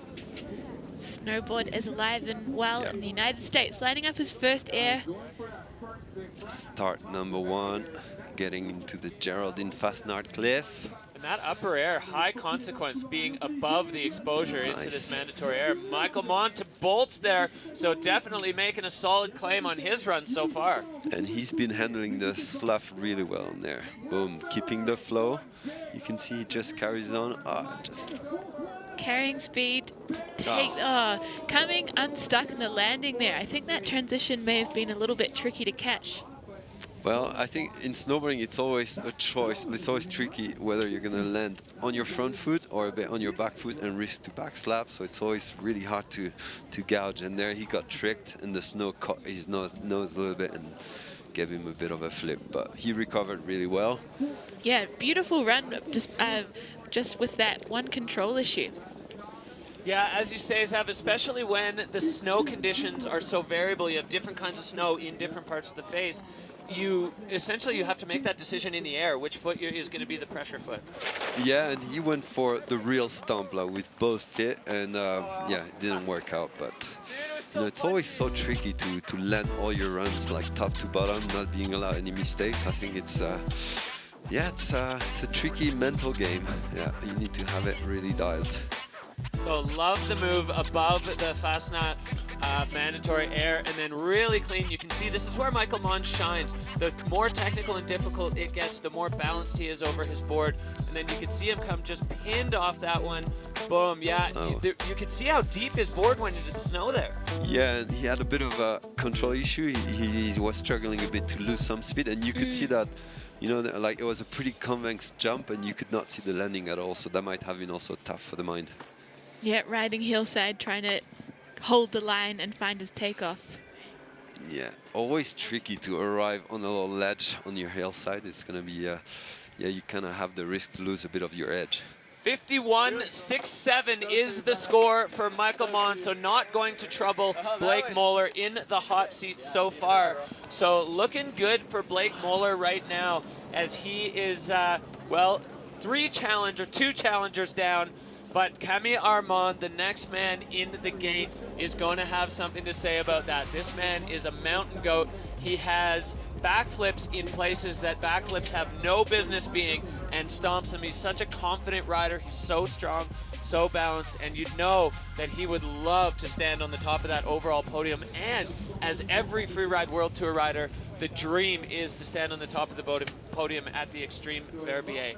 So Camille Armand in the start gate, going through the final stages of his pre-run routine, getting himself ready to kick things off here. His campaign has been fantastic this year. It's been a pleasure to watch. And now the final run on the 2022 tour for Camille Armand. He is on course on start number 1. So he actually switched up his start after seeing the Forerunner this morning. He was going start 3, but thought the snow looked better on this side. So let's see if that pays off for Camille. Yeah, it's always tricky to change your line at the last minute, but yeah, if you have a feeling, you need to embrace it. Go with your gut. All right, Chamonix rider Camille, he's my brother's best mate. They're traveling together, having so much fun together, and Camille is a beast. Really solid flow above the mandatory. You have a look at what's below him when he hits that air. Boom, super nice flow there. Yeah, taking some real pace through the face. Yeah, he's letting it go, which is good. It seems like a solid strategy. Trying to shed too much speed is actually going to be tricky there. So yeah, nice very 360 for Camille Armand. This is a strong run for the French rider. Big Beckies. Oh, no. Another tumble on that cliff. Yeah, that was looking really relaxed in the air, but the landing did not come together for Camille. Yeah, you can see that the landings are tricky today. Same issue, I think, as Michael Mont. I don't know if you'd agree with that, Xavier, but the board really punching into the snow. And what happens there for you viewers at home, your board goes into the snow and your feet lose their momentum for a second. The upper body carries over and there's nothing you can do. Him and Michael Mont tuck and roll for the front flip, try to come out of it riding, but really unfortunate because the rest of that run for Camille was absolutely fire. Yeah, it kind of feels with both these landings that like the board goes through that top layer and kind of blocks a little bit. That it does some kind of a big crust. I don't know. Yeah, the sun's been on it for a little bit, so there could be a big crust. Just textbook back 3 there, and Camille fighting for balance. The perfect backflip to bolt and then straight over the front. Really unfortunate for Camille Armand. So we've got 2 riders down that side, and both of them having the exact same issue and going down on the punch front. So interesting. I wonder, I wonder what Cammie's feeling now in hindsight about switching sides. I saw him give Blake a handshake. I feel like he knows that the title is not his, out of his grasp at this moment. But I saw Camille this morning, and he was like, you know what, I'm going to do my 360, my backflip. And if I stomp it, I stomp it. If I don't, I don't. So he's got the good mindset, yeah. I respect that for sure. He's out there for a good time and to put on a great show. We'll see, huh? But that's for sure. Happy for you. You deserve it. Thank you, man. I appreciate that. He's a good sport. Nice. It's so great to hear the riders. So 65-6-7. Which puts Camille Armand into second, and with only 2 men left on the top of the mountain, Blake Moeller is your Freeride World Tour champion for 2022. I'm not sure if he knows it yet, but Blake Moeller, the new champion of the Freeride World Tour Snowboard Men. We are not done the category, but that is wrapped up. BMO, the champion of the world. Look at it as it sinks in there.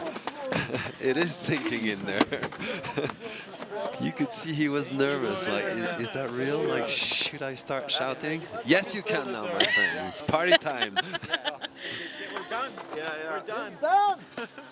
We're going to celebrate tonight. Wow, super nice to see him shine, and definitely great out to the world champion list, but because he's got something special. He sure does, and he showed it there. That's just incredible for Blake Moeller to be the champ. His second year on tour. He's a young man, too, only 21 years old. But hey, the Extreme Verbier snowboard men's category is not finished. The title might be wrapped up, but we still have Ludo Guillaudiat and Victor De La Rue up at the top. And the man in the start gate, Ludo Guillaudiat, he's been on and off the tour, but he is on and he is qualified for next year, which is fantastic for Ludo, and he is getting ready to kick things off. The snowboard man leaping out of the start gate. Yeah, he's on a party run now. He's not in it for the title, he's just out for a good time. Yeah, and he's had a really good end of season because he's been here for a while. I know Ludovic from back in the days. I've been racing Bordercross with him. And so you can definitely tell that he's got that background. So he's got those turns, he's got that mental strength, and he's put it together at the play in the last few comps. Yeah, physical strength too. He's such a strong rider. He definitely, like you said, he pulled it together at the end of the season this year, now coming into the Fashion Mandatory. On the other side and catching a totally different takeoff there, but not able to put it down on his heel edge. But you saw that was a really good choice. He went around the slough a little bit and still kept the fluidity. So that was really well played, but unfortunately the landing didn't make it. Good job on that cliff, and now you can sense something big, man. Come on. Yes, and he's doing it. And he's showing that he's a Bordercross rider. He can stomp those cliffs. Yeah, totally four line. That was a sick air from Ludo. No, he's scratching a bit more of those rocks at the bottom. Yeah, nice. Why not make the most out of it? Well, and with a couple other riders having control issues, it's certainly not over till it's over. Ludo getting those last couple of extra credit airs at the bottom, and now in the sunshine, just trying to bring it home intact and upright. The Bec des Roses is an intimidating beast, and so coming across the finish line, knowing you're intact, you're done, your competitive season is done, and all the riding from here on out is just going to be for a good time. Yeah, I remember the feeling of the pressure going away. Not only of the event, but of the whole season. As you said it brilliantly, it is a good moment no matter what. So much slough there, and you called it. He was to the rider's left of the slough, so able to have a better picture and a better spot of the landing as he come into it. But landing heel side like that, tricky. Yeah, it can be tricky. Yeah, for sure, it's always easier to land kind of in the fall line, but sometimes you have no choice, and sometimes you want to hit the better transition if you get a bit of a side hair. Well, look at the electric atmosphere here in Verbier. We've got the public viewing area, the Audi public viewing area just going off. Ludo's score coming in at a 47 even, so that puts him into 4th place so far, and there's only one more man who can have a say in the day. He's got a title here on the Beck. Blake Moeller does not. He's in the hot seat now. Blake's got the title wrapped up, but this is going to be still nervous moments for him to see whether he gets a win on the Bec des Roses. Yeah, because it's always nice to finish the season with a win on the Beck and the win on the Tour. The ultimate combo. Yeah. And honestly, there's a good chance for Blake because he's been really shining in his run. But I think Victor is in a good place, you know. Well, you mentioned he doesn't have the pressure of the title or the overall or any of that. He's here as a wild card on the Bec des Roses at the Extreme Verbier. So a bit of pressure off, but he still has to do this run, you know, in this place. So while the pressure is off, there's still a fair bit for Victor to do. Yeah, I don't know if it's better to have less pressure or more pressure, because that face is always so demanding that you want the pressure because you want to give it 110%. So for those of you just tuning in, we have Xavier Delarue, Anna Smoothie, and myself, Derek Foos, in the booth. The last snowboard man of the day is Victor Delarue. He's got titles, he's got Extreme Verbier titles, he is a wild card today, and he could definitely throw a wrench into things. He is starting from the absolutely gnarliest place to start here. Start number 3. You can see the fixed rope there to get over there, and Victor kicking things off now. The last man in the snowboard field, starting it off with a 360, pretty much acid dropping out of the gate. Unreal. I love that. Yeah, well done, little brother. How cool it is to comment on my brother. It's the first time. I'm actually really happy. And look, well done. Oh my God, I'm thinking of my parents right now who must be watching. It's kind of cool. Very cool. And we've got a lot of family here. Yeah, he definitely showed a pretty interesting style there, and nice, getting a bit of speed. Super nice combo with those spins at the top. Letting it run out.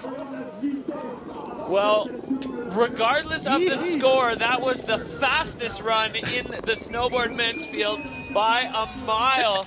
Unbelievable. Blink and you miss it. Victor Delarue acid dropping off the top with a 360 and then just pinning it out the bottom. Unbelievable. Back with his best friend Camille Armand and the boys, all snowboard men down and safe. Unreal showing from the snowboard men. Boom, with a little grab. Boom. He almost lost it there. Yeah, I wonder if the judges will see that and dock him a little for control. But another 3 there. But I love it. He showed this year that, like, sometimes, you know, with like, he bring a bit of creativity and like there, he kind of, he's been sliding a bit around and kind of went almost like switch and made it all flowy, and it almost looked like it was on purpose. But it looked good. Do you think it was on purpose? Almost. But yeah, it's so cool to watch him. Like, I'm so proud of him.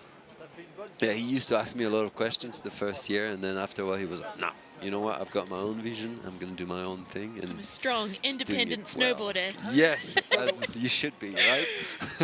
For sure. And the way he came screaming out of that couloir was a little Xavier-esque. I don't know if you'd want to hear that. Woo, how'd it go? Good? Yeah. Lucky? Becky? Yeah. Yeah. It's all good. And then it was fast coming out of there. Okay. But yeah, all good. Yeah, the Backies have definitely made their place into the snowboard men this year. Like every single comp, a few Backies and big ones, like not little cheeky ones, but oh my God! God. The judge is loving Victor Delarue's run, so 89.33. So Victor Delarue is going to have another champion's belt on the Bec des Roses, and we're going to have 2 men who win something today in the Extreme Verbier. Blake Moeller with the title, but Victor Delarue backing up his win on the back. That was truly the most shocking and exciting run to watch so far today. Oh my God, that's so cool. There's been a lot of suspense, and like those guys have been sending it. That was great. So big brother Xavier Delarue feeling a real sense of family pride watching his younger brother take another win here in the Extreme Verbier. Blake Moeller, second place with the silver medal and the World Championship around his neck now. Camille Armand, the man who has been in the battle all season long, lighting it up. He is going to round out your top 3 overall for the snowboard men. I think this is a great description of the whole season. I think there's been another progression of snowboarding. Those guys have been fighting really hard despite the conditions, and the style is changing. I think we need to realize that. All right, well, here is where we ended up after 5 competitions all around the globe. Blake Moeller, American rider, doing it for the sport of snowboarding, is your new Freeride World Tour champion. Just an incredible season for all of the men on the tour. And we are going to head down to check in with the world champion of freeride snowboarding, Blake Moeller. Tell us what's going through your mind right now. Yeah, I'm just super excited. I think we got a pretty lit podium here today, so I'm juiced, Foos. I'm freaking juiced, man. Blake Moeller, juiced on the podium. And the rest of the boys throwing down. Blake, what was it like sitting in the hot seat and watching the lads throw down from your position? It was pretty cool. We get the little TV screen so you get a little better view. But yeah, it's always the best. Especially going early, you get to watch the rest of the crew go in. So yeah, it's amazing. Good stomp on that cliff, man. Like, honestly, that was a tough one. Like, I could feel the vibration coming all the way to the commentating booth here. Nice stomp. stomp. Man. Yeah, thank you. Well, you deserve that title. You've been shining this season. You have the same voice as my brother. It's crazy. Much love, Zob. Thank you. All right, well, big congratulations for Victor taking the win today and Blake with the world title. Unbelievable show today and all season from the snowboard men. Congratulations to all of them. What an absolute spectacular show. It was just electric up there, waiting to see what would happen and just watching these guys just do their thing and put their, their art on this face.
Well, what a show from the snowboard men, the Extreme Verbier. It is the final event of the Freeride World Tour 2022, the 15th anniversary season. We are going to go back out onto the face with our man on the slope, Neil Williman. Neil, what are things looking like from your perspective? They are looking absolutely unbelievable, Defus. This is blowing my mind. As someone that has competed on the Freeride World Tour, to see what just happened right in front of me was absolutely mind-bending. What Victor just did in the place he did it, I thought he was crashing when he had that controller shot at the top, and I was really scared. And then to see him throw another massive 3 into this tricky snow, landing in places that other people have had trouble, like me, it was incredible. I'm quite a lot further down now, and I'm next to the landing of Blake Muller's backflip. It's actually not that bad. I think the snow in the landing of his area was better than the landing in the snow where Camille crashed. And I think that Michael and Camille, they landed square on their board like they'd done on the drop before, and it didn't quite work because that's a little bit more east-facing. It's had a little bit more sun. It's hardened up again a little bit, not yet softened today. So I think the snow, although sharkier and like a little bit punchy in some places, is definitely softer over on this side below start 2 and 3. Oh, all right. Well, a bit of wisdom from Neil in the field. We are moving forward through the Extreme Verbier today. Snowboard women wrapped up, snowboard men wrapped up, and we are going to say goodbye to our very special guest, Xavier Delarue, joining us in the booth for the snowboard categories. Xav, it's been an absolute pleasure to have your feedback and your insights in this event today. Well, it's been really nice to do that with you and to witness my brother score. So I'm just going to go down and give him a big hug because I'm so proud of him. Awesome. That was rad. Thanks so much, Xav. Thank you, guys. All right, well, we are moving on to ski women, and before we see what happens today, we are going to dive into what got us to where we are previously on Ski Women.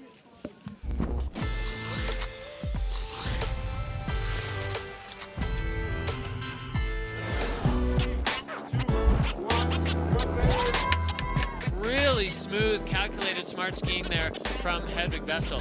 It was just perfectly executed. She's so hyped. I love the enthusiasm from Olivia McNeil. Big shifty, stomped clean for the young American rider. No messing around for Elizabeth Gerritsen, top to bottom. Really exciting run to watch. Coming into this bottom feature, just sending it off the end. I am stoked for her. Look at that big smile.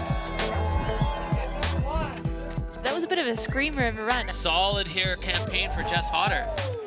Lily Bradley making a claim here at the start of the ski women's field and coming in with that signature swerve. She's going up to this upper deck takeoff, getting a bit of direction, perfectly executed. That you couldn't have done that cleaner. So clean off the Heusel Cliff for Jess Hodder.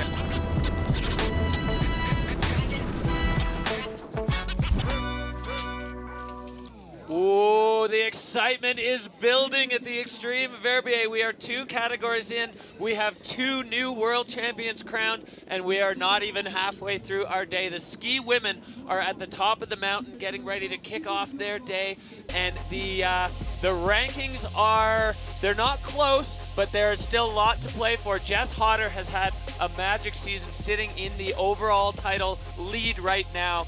But, you know, Hedvig Vessel still can have a say in this, Anna. Yeah, it's a 2-horse race at this point, with Jess and Hedvig the only contenders for the overall title. But the other ski women are certainly going to have something to say about the win on the Bector Ross. Yeah, it's just a jewel in the crown of a freeride career to be a Bector Ross champion at the Extreme Verbier. Everybody wants it, and it's been the same woman for the last couple of years who's had it. Elizabeth Gerritsen, she's going to be dropping in 3rd today. If she can back up 2 wins with a hat trick, that will be, well, it'll be excellent. Absolutely, and Hedvig Vessel's in 2nd with Jess 2nd to last. So a bit of an advantage for Jess to be able to micro-adjust her line according to what the only other world title contender is doing. Potentially, yeah. It's a tough one to strategize and think about and make changes. But of course, these riders, they are strategists. They know exactly where they are in the rankings, in the numbers, but also on the face. You know, they definitely just want to do what they need to do, not put too much at risk, because obviously it's a scary and dangerous thing to do. But all of these riders, they are the best in the world, which, you know, and they are being put to the test here today on the Beck. The ski women category really impressed me, and Fieberbrunn as well. They were the first category to drop on some really tough conditions, so melt, freeze, frozen, and they really sent it. So here is a lot of really confident. Elizabeth Gerritsen and her reputation on this face, as well as our 2 world title contenders, Jess and Hedvig. Also, a lot of you think that they may be taking the win today. Yeah, and it's something that we saw a little bit in Fieberbrunn, and you guys feeling that you're going to see it again today. The veteran riders, the ones with a bit more Freeride World Tour experience, the ones with some more experience on these big faces, you guys looking at them to shine. We saw it in Fieberbrunn. Will we see it again on the Bec des Roses? Only time will tell, but very excited to watch this unfold as the ski women's category. This view of the start, giving you a sense of what the riders are seeing. Our first rider is in the gate. That is Sibylle Blanjean. She is a local. She is from right here in Verbier. She told me she's been looking at this face with the idea of a competition run since she was 14 years old and, you know, first started dabbling in competitive freeride. And for her, a local athlete, to stand in this start gate, it's an absolute momentous moment for her. And she was really feeling it, the size, the feeling of the moment. And Sibylle Blanjean, she's a rookie on tour, and she is the first one on course in ski women. Dropping in from start 1, I'm sure her family are all anxiously awaiting her run at the bottom. She is taking some pace over to the lookers left there, lining up her first air. Aggressive start for Sibylle Blanjean. You can see snow conditions a little bit tricky, but she knows exactly what she's doing on this face. This is her first year on the tour, but she's been skiing like a veteran, getting the slough running over the Fasnacht mandatory, and now holding on as she needs to get control back. That was well done to let it run a little bit before trying to wash that speed, but probably got a little bit docked for fluidity there. She is not done yet. Another air. And into the sunshine here, Sibylle Blanjean, Swiss rider, making her way down. So we saw a couple of athletes have a bit of trouble with this one, but Sibylle making it look like child's play. That was perfect for Sibylle Blanjean, and she is still not done as she comes down into this low step and solid on her feet. I think this is one of the best runs we've seen from Sibylle all season. Clearly she's feeling at home in Verbier and ready to absolutely send it. Well, she is going to be, you can see hands on her helmet as she makes her way across the finish line in her very first Extreme Verbier competition, top to bottom, the emotion just pouring out of her. Sibylle Blanjean, she's going to be feeling a massive sense of relief as we go back up. Really aggressive start for the young Swiss rider here. Yeah, of course this air is above the mandatory, so if you mess it up, you're at risk of falling over a cliff. And she washes her speed over the Geraldine Fasnacht cliff and just stomps the landing. Looks a little loose on the run out, but just is patient before she pulls it in. Well, we saw from our forerunners that the landing of that Fasnacht mandatory air is really fast. And we talked a lot with the riders in Face Check about how speed control was going to be so critical. But this one, bang, that was her best landing off such a big cliff. And we saw that one get a little, rattly for the snowboarders, but Sibylle absolutely handling it. 75 points for Sibylle. So a good anchoring score from the judges there. They don't want to give themselves a little bit of room to move on either side. Yeah, absolutely, but a solid score, and I think you're right. I think that's the best run we've seen all year from Sibylle Blanjean, which is a great time to peak. If you're following a trajectory over the course of a season, peaking at the Extreme Verbier is a really, really good way to do it. Well, we go straight back up. Ski women, we've got 6 women in the field. The second one, this is a big one. Hedvig Wessel, Norwegian rider. She is in second place overall. She also finished second overall last season, so you know she wants to do her part to put herself into the hot seat. If she wins today, there is a possibility of her taking the title. Still, right now, her only focus is to do this run, and she's going to do it the best she can. So excited to watch the Norwegian shredder drop in on her Extreme Verbier competition run. She is ultra focused and just ready to get things going. So the crowd are screaming out. They know that this is a fierce competitor and they're hyped for Hedvig's run. Hedvig Vessel, she was second overall the last 2 seasons. She would love to step that up into the champion's title. And out of the gate, and with those signature Hedvig Vessel turns right into the course.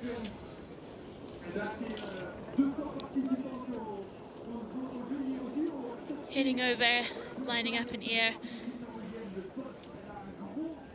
Taking it nicely and looking pretty comfortable in this exposure as she comes down to the Geraldine Fashna mandatory air. Stomp, and looking a bit more solid than Sibylle as she runs it out, but still using that kind of truck stop there to wash some speed before she heads out to the lookers left. I feel like that move is going to be the move because it's so dished. Getting a little side hit there on that one, and Hedvig Vessel now into this lower section as she's going to point it off here. She goes big on that one. Huge stomp for Hedvig Vessel, one of the strongest riders on the tour. She pays so much attention to the physical preparation. Now in the lower section, Hedvig Vessel almost through the finish line. I won't say done the run until we see a rider go under the arch, given how tricky the conditions are in the lower section of this phase. But Hedvig Vessel done and dusted and into the finish. A really solid run from Hedvig.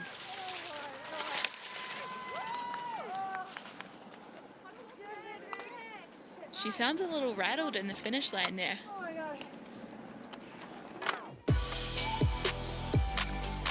And checking out, that's her first air there. She looks really in control, racing her slough down to the mandatory.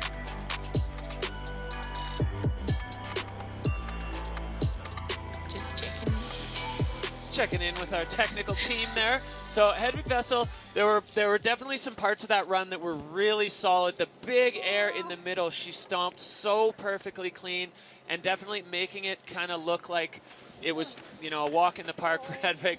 Hugs from the rest of the crew. It's so good to see the camaraderie amongst all of the riders here on the Freeride World Tour as the judges now have their work cut out for them.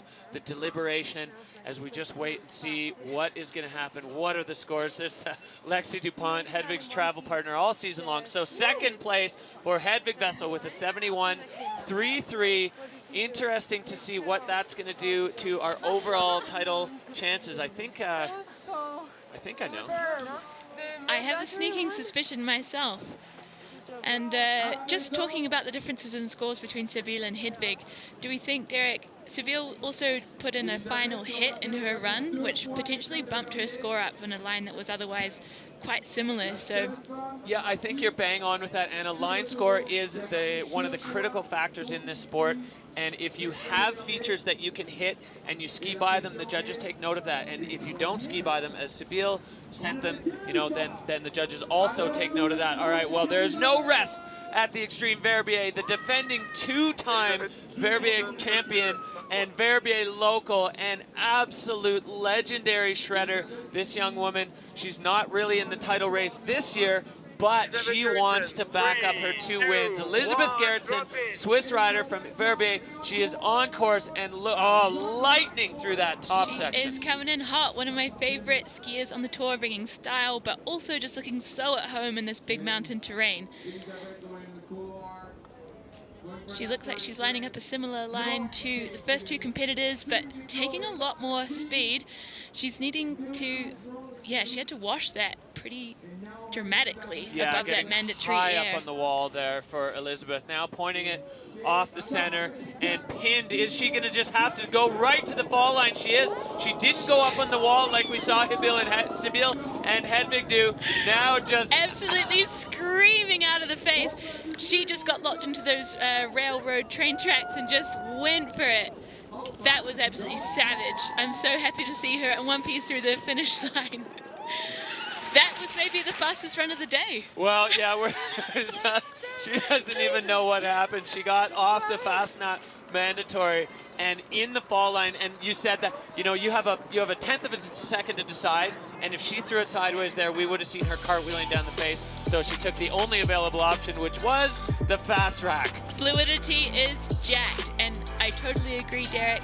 She comes out of this mandatory air, and she realizes how much speed she has in the condition of the snow, and she knows the safest thing to do is just let it run. Well, have a look at the line tracker tool there. Couple turns, couple setup turns, check turn, and then pinned into the fall line. So that was an exciting way to finish the run for Elizabeth Gerritsen. 64, I think the judges are going to call that a loss of control, but she didn't go down, but she certainly wasn't able to direct herself anywhere other than straight down. I would assert that she looked very much in control. I just feel that that was a conscious decision on going too fast in these conditions to throw it sideways, and I think she just backed herself to run it straight to the finish. Yeah, control issue is a poor choice of words. She had one option there, and she took it, and it was the only way she could stay in control. She took it and ran with it, quite literally. All smiles at the finish for Elizabeth Gerritsen. So she's not going to be a 3-in-a-row champion, but she is still a 2-time champion on the Extreme Verbier. But we're going right back to the top. Lily Bradley. Well, what a season for the rookie. Started out with a tough one, and then podium, and then a win. 4th place in the last event. Lily Bradley, she is first time on the back, just trying to get loose and get herself into the mindset. Only 19 years old, but skis like a veteran, and just dripping with style. Looking a little sketchy out of the gate there. That had my heart in my mouth, but she's got it all together. I'm sure she's gonna work her way down the face and get that confidence back. Yeah, just a weird little edge catch. Hopefully that doesn't rattle her too much. You never know the start of a run. Lily going high on this one, and a nice airplane turn. I really like the way she did that right back into the fall line, keeping the flow, keeping the fluidity, and the judges love that kind of skiing. And taking a lot of speed out of the Fashionette mandatory, using our truck bay to wash some speed. Yeah, that really works well. And catching another little chip there, so adding a little element. Lily now coming in similar to what we saw from Hedvig and Sabile. Seems like this line was definitely catching the eye of the ski women this year at the Extreme Verbier. Oh, catching something in the landing there. Maybe a bit of crust, maybe a shark, but going down pretty hard. But she's standing. Yeah, the mountain god's delivering her ski straight into her hands. You can see her reach up and catch it. So similar issue to what we saw in the snowboard men in that same area for Lily Bradley, just punching through the snow. She'll be disappointed with We're going to head up onto the face to catch the backup from Neil in the field.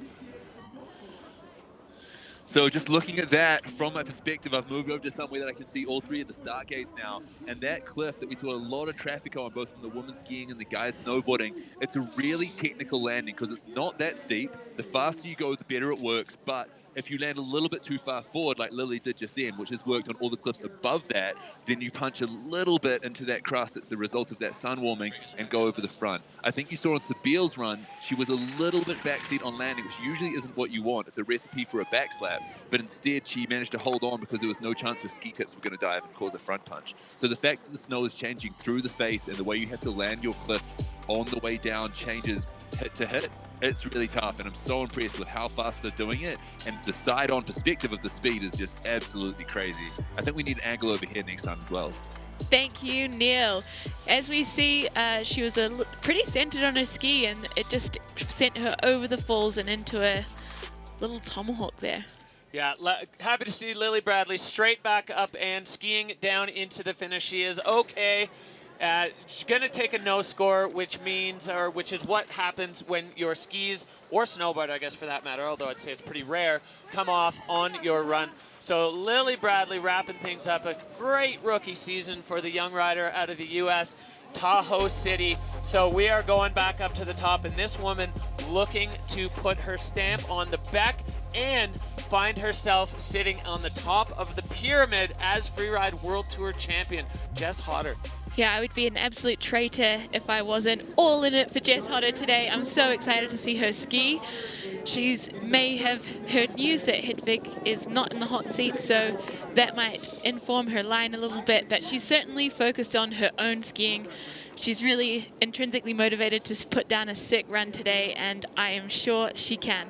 Well, it's fascinating with Jess Hodder because she is almost the only one I know who doesn't buy into the Jess Hodder hype. She has this humbleness to her where she's like, I can't believe I'm on the tour. I can't believe I'm with these people. I can't believe I'm leading. You know, she just doesn't buy into it the way the rest of us do. But Jess Hodder, if you watch this back on the replay, you are a champion in all our minds, and you are owning that golden bib. So Jessica Hodder in the beginning of her run and kicking things off. Start 1, starting to get a little chewed up at the beginning there. It's looking like tough work getting out of the start gate. As you say, it's getting a bit chopped up. And so that's a little rattling at the start of your run for sure. It looks like she's got a similar line planned, but maybe just taking it a little more conservatively because she knows she's got to stay on her feet. Yeah, just catching the kind of sag part of the chip of that upper air, getting it into the fall line here, and landing just with her skis a little bit sideways. And Jess tumbling down there, managing to self-arrest and on her feet. So glad to see Jess has stopped herself there. Just looks like that one was kind of off right from the takeoff for Jess Hodder. Yeah, I think I'm not sure if some slough was obscuring her vision or something like this, but she looked, like she didn't find her takeoff that she was looking for. I know that she's been really taking a beating this year. She's spattered in between the incredible wins and podiums that she's had. She's had some huge tumbles, so let's check out this takeoff. Let's just have a look. She just was a touch sideways there, and I think landing maybe a little too high. Let's check in with our field reporter, Neil Williman, for his take on that. So really a pity to see Jess go down. Could have been the first New Zealanders taking a win on the Bec de Ross, but I think one of the reasons was that, like you said, it's getting really chewed up there. The snow is really nice to ski if you're the first person, but more so than proper soft power. If you in tracks, like you saw with Elizabeth getting caught up and having to point it, it doesn't really release your skis from those tracks. You get a bit more chatter, a bit more catch, and in this case, a crash. Really unfortunate to see, but I'm glad that Jess is okay. Yeah, so thanks for those insights, Neil. And yeah, she's an incredibly talented skier, usually reasonably well versed in difficult conditions, but today was not the day for Jess. Yeah, if I'm honest, she looked a little off right from the get-go. Just the skiing looked like there was something else on her mind, which I have to imagine there was, given the fact that if Hedvig didn't win, Jess becomes world champion regardless of her finish. So this is a bit of a crazy moment because Jess Hodder is up there on the face collecting her equipment, but also, and she may not know this yet given where she is right now, but she is Freeride World Tour champion, which is an incredible contrast of the emotional low of just having Tomahawk down the Bec de Ross and the high, and this is Jess's season. Tomahawk and win in the same day. Absolutely. Pedal to the middle, and Jess, I can't wait to see her face when she comes into the finish line. I'm sure her body will be feeling the effects of another big crash, but I hope her heart is full from a really successful season. All right, copy that. Just let me know when. So the ski dude and Jess are getting themselves down the face, I think rather gently, because those conditions seem to be deteriorating somewhat. Yeah, tricky conditions over there, and you know the start 1 versus start 2, start 2-3 zone. It was a hot debate during the face check from a lot of the riders, and there were a lot of really different takes on it, and a lot of them were contrasting with each other. The snow's better here, the snow's better there. You know, one of the hard things to really decide and even know is, sure, maybe at the start, for the first rider, the snow was better on one side or the other, but how is it going to develop and evolve throughout the competition? Yeah, we're already seeing the sun leave the face in addition to those tracks that are now littering the face. So that definitely comes into play when you're planning your line. If you know when you're dropping, that's going to make a big difference. But Jess, I'm sure she's got a lot of mixed emotions here today, but if you listen back to this tomorrow, Jess, you are a champion for all of us, and I love your skiing.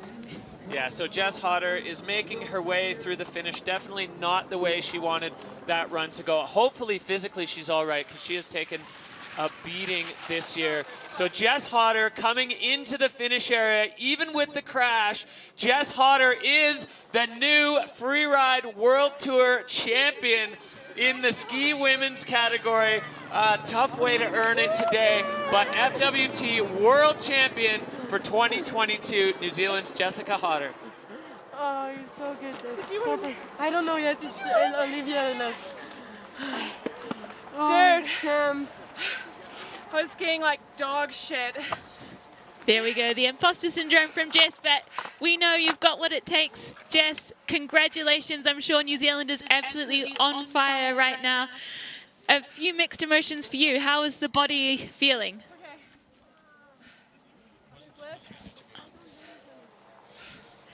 All right, well, Jessica Hodder is our Freeride World Tour champion for 2022, but this event is not finished. We are moving back up to the start. We still have another woman who wants to have a say in the competition today. And wow, well, ski women definitely proving to be challenging on that start number 1. Things kind of rapidly evolving in the snowpack and the snow conditions. And you can see the Bec des Rosses, everything else that happens here, the Bec is going to have its say. And conditions, snow, riders' mindsets all come into play.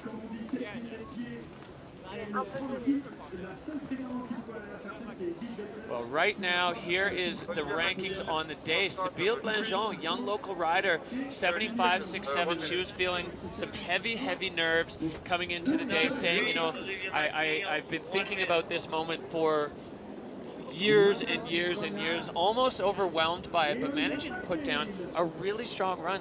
And pretty scary being the first one out of the gate, but Sybille really handling the pressure. Great to see the young Verbier local putting down a solid run on the Bec des Rosses.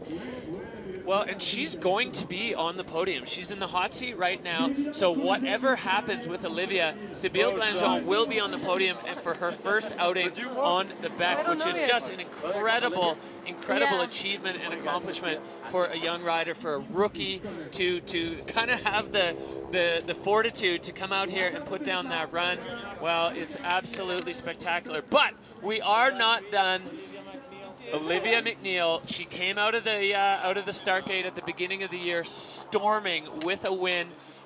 Whistler Freeride Club alumni, and she's the only woman to take the other start. She's over in start 3, which is gnarly, and I feel like this is right up Liv's alley. It's gnarly, and I think it's a smart choice considering how the snow is changing in start 1. So I'm really excited to see what Olivia makes of start 3.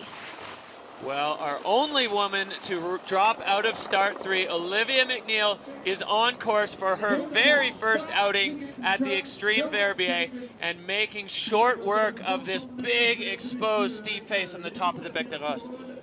Yeah, laying down some turns, sliding up a little cliff there.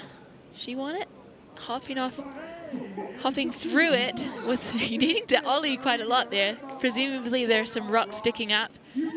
Yeah, and finding her way now really into the guts of the Bec. She is over a ton of exposure, moving down with those classic Olivia McNeil turns. Technically, it's so steep up here, so the judges may have a little bit of leeway for the slightly less fluid nature and pace, because what she is above and skiing above is incredibly, incredibly exposed. And she's lining up in air into this couloir.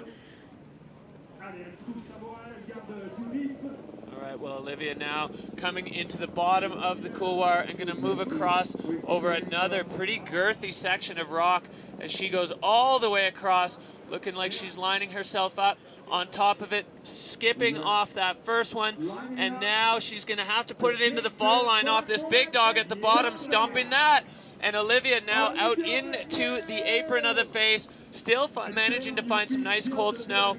And now this is the section where we all cross our fingers for a clean exit on this section that was definitely played part in the snowboard women's field. Looks like she's skiing on the moon there. Yeah, bouncing over that Shastrugi. But that was a unique line that she put down for us. As you said, the fluidity might hurt a bit, but she really backed herself to move through probably the most exposure that we've seen so far from the field. Yeah, absolutely. I'm very curious to see what the judges are going to do with that, because Sybille skied fast and fluid. Olivia definitely in a much more technical section of the face.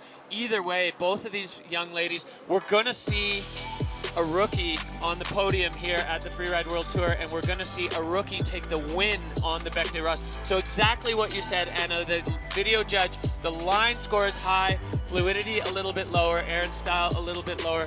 I don't know, they've got their work cut out for them in the judges' tent today.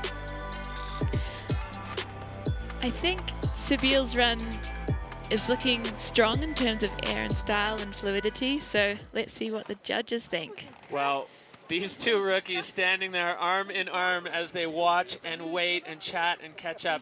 The judges now running their numbers. We are going to see a rookie on the podium, or sorry, on the top of the podium. Although technically Olivia's not a rookie because she did get her wild card last year and got to do 1.5 events before she was injured. So these two now, nervous moments. Is it going to be the young Canadian? Is it going to be the young Swiss rider? Very tense moments, and you can see they're both kind of ready for it. The score coming in for Olivia McNeil, 69.33, putting her into 3rd place, which means Sybille Blanchon is going to be the Extreme Verbier Ski Women's Champion. So we've got 3 pretty stoked skiers right there, a world champ, an event champion, and a sick run. Well, absolute tears of joy for Sybille Blanchon. She cannot believe it as the emotion just pouring out. There's so much, we heard it from Xavier Delarue earlier, there's so much stress, so much that goes into this, the planning, the stressing, the fear, and then to have this come down like that. Look at this, a Swiss rider on the top again in the ski women. Elizabeth Gerritsen passing the torch to the young Sybille Blanchon. Well, as you mentioned, Sybille's been looking at this space and planning her comp lines here since she was 14 years old. And she's a young competitor, but she's had a rich history of competing on both the junior tour and the qualifying tour. So awesome to see her shake to the top and really find her feet on tour. Yeah, and then the rest of the podium rounding things out with Hedvig Vessel, absolutely stoked, and in 3rd place with the bronze medal, Olivia McNeil. So that is your podium, your 3 podium finalists at the Extreme Verbier for 2022. Just an incredible show from the ski women there. These 3 very happy ladies in the finish area. Yeah, that was a really hectic competition. We've got Jess Hodder still victorious at the top, the overall Freeride World Tour champion despite that big crash she had today.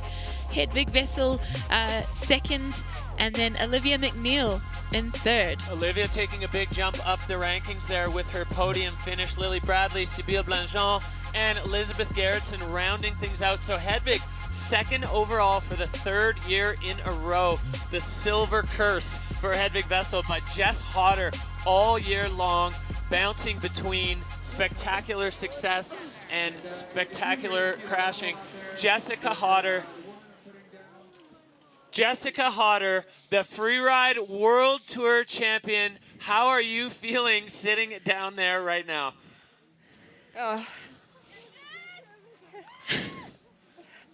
Don't really have any words, I guess.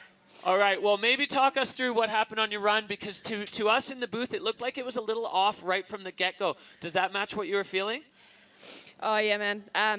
I was getting pretty hung up in that snow pretty much from the get-go, and couldn't make my turns kind of at the right time to line up stuff, sorry. Yeah, just before that mandatory, I caught the rock on the takeoff, which obviously set things pretty bad. I basically went off it head first. So, yeah, I'm just happy I'm down and I'm walking, and yeah, pretty stoked to take the overall. Yeah, Jess, mixed emotions today. We really had our hearts in our mouths watching you pitch off the Geraldine mandatory air. So happy to see you on your feet, and I know that all of New Zealand is going to be absolutely going bananas right now. Congratulations, that was amazing. Thanks so much. Hi Mum, hi Dad, hey Cam, Dot, love you guys. All right, well, an emotional time for Jess Hodder. She is the Freeride World Tour champion. That is something that you can rest a whole career on, and Jess is nowhere near done in her career. New Zealand's favorite ski daughter of the moment, and definitely just a great season for Jess Hodder as she managed to do all the things she needed to do. 2 big wins, And yeah, a real roller coaster for the young Kiwi. I'm sure it's been stressful for her family to watch today, but we are checking out Sabile's run. Yeah, really strong start, and you know, sometimes going first in a category is a disadvantage. I think in this one it was an advantage that she potentially had, and she took full advantage of. She went hard out of the gate, aggressive skiing. She looked like she was going to have a moment there, but got her uphill hand up and off the snow. So Sabile then stomping that one, which was really solid in this next one, Anna. This is to me what really tied the whole run together. Yeah, this stomp is incredible. So solid. And she also packed in another couple of airs down the bottom where others skied past them. So a really full run from Sabile. Yeah, and she was feeling really emotional. She was feeling the pressure of the day as a local, but she stepped into the pressure, stepped up to the moment, and she won the Verbier Extreme.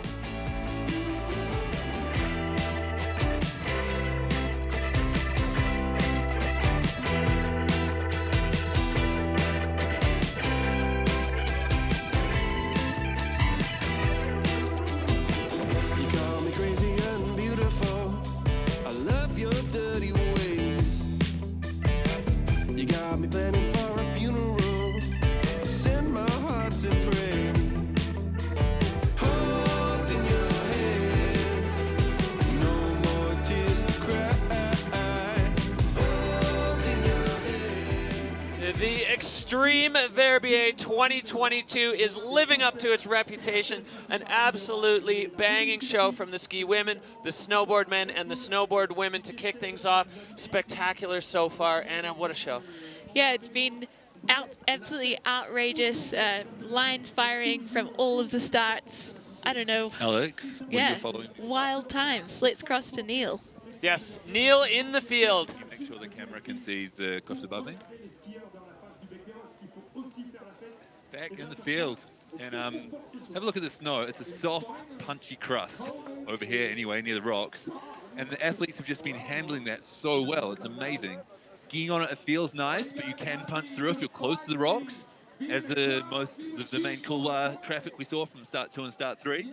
And I hope you can see above me Blake Moller's cliff that he backflipped off, landed roughly where I'm standing, and it's a massive air. Everything goes so fast when you're watching on the live stream. We're so used to seeing athletes ski fast, snowboard fast, and send it big and stomp hard. But look how far he traveled from that takeoff to this landing where I am. And it's that same soft crust, which is so easy to get hung up in if you're not perfectly on top of your board or your ski. So amazing props to those guys. Here you can see it's like a little bit different in aspect. Means that the snow changes again. I think this is roughly where Cody sent his air, which is also amazing.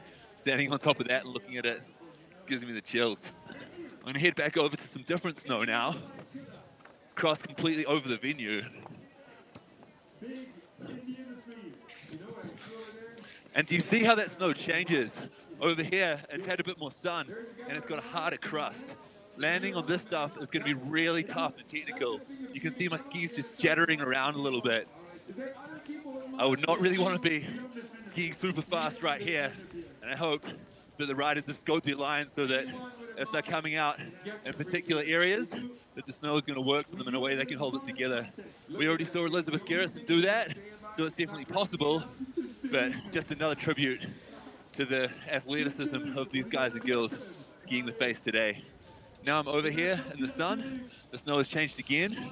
There's definitely a harder layer underneath, and it's still a little bit punchy. So we're over closer to the cliff that we saw a lot of traffic from the guys snowboard and the girls skiing, and we saw a lot of solid stomps and a lot of front punches. It's just above me over to the right. So crazy change in the snow as I move across the venue, the parts that have had sun and haven't, and now setting up to watch the rest of the field. The guys starting from start 1 and start 2 and 3 managed to find a spot that I can see all of them. I've heard some of the lines that go down. I'm very, very excited to see them. Nice, great insights from Neil. It was so impressive to see the scale of that meatball cliff that Blake flipped, and just how deep he went into that kuwa. Yeah, that was a huge move, and really good to be on the face with Neil Williman, getting into the nitty-gritty of the Bec des Roses. You know, it's one thing to see it from that pulled back angle from the long camera, but to see it and see all the different ways the snow changes throughout the face, from the top to the middle to the bottom. There's a lot of different snow conditions that the riders have to manage and handle. And as Neil said, hopefully they've done their homework and they recognize. So ski men coming right up. We are going to take a look at what brought us here previously on Ski Men.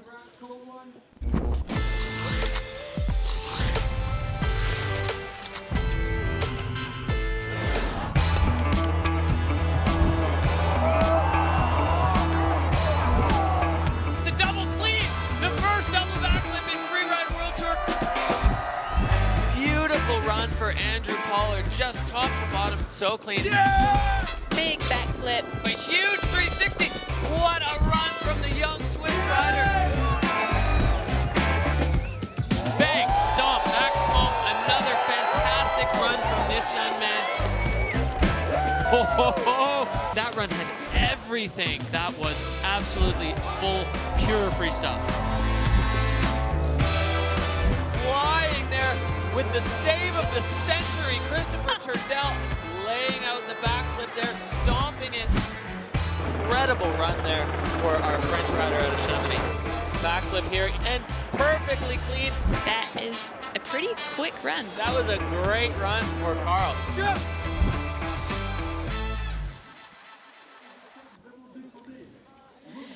So I'm pretty hyped for the next category.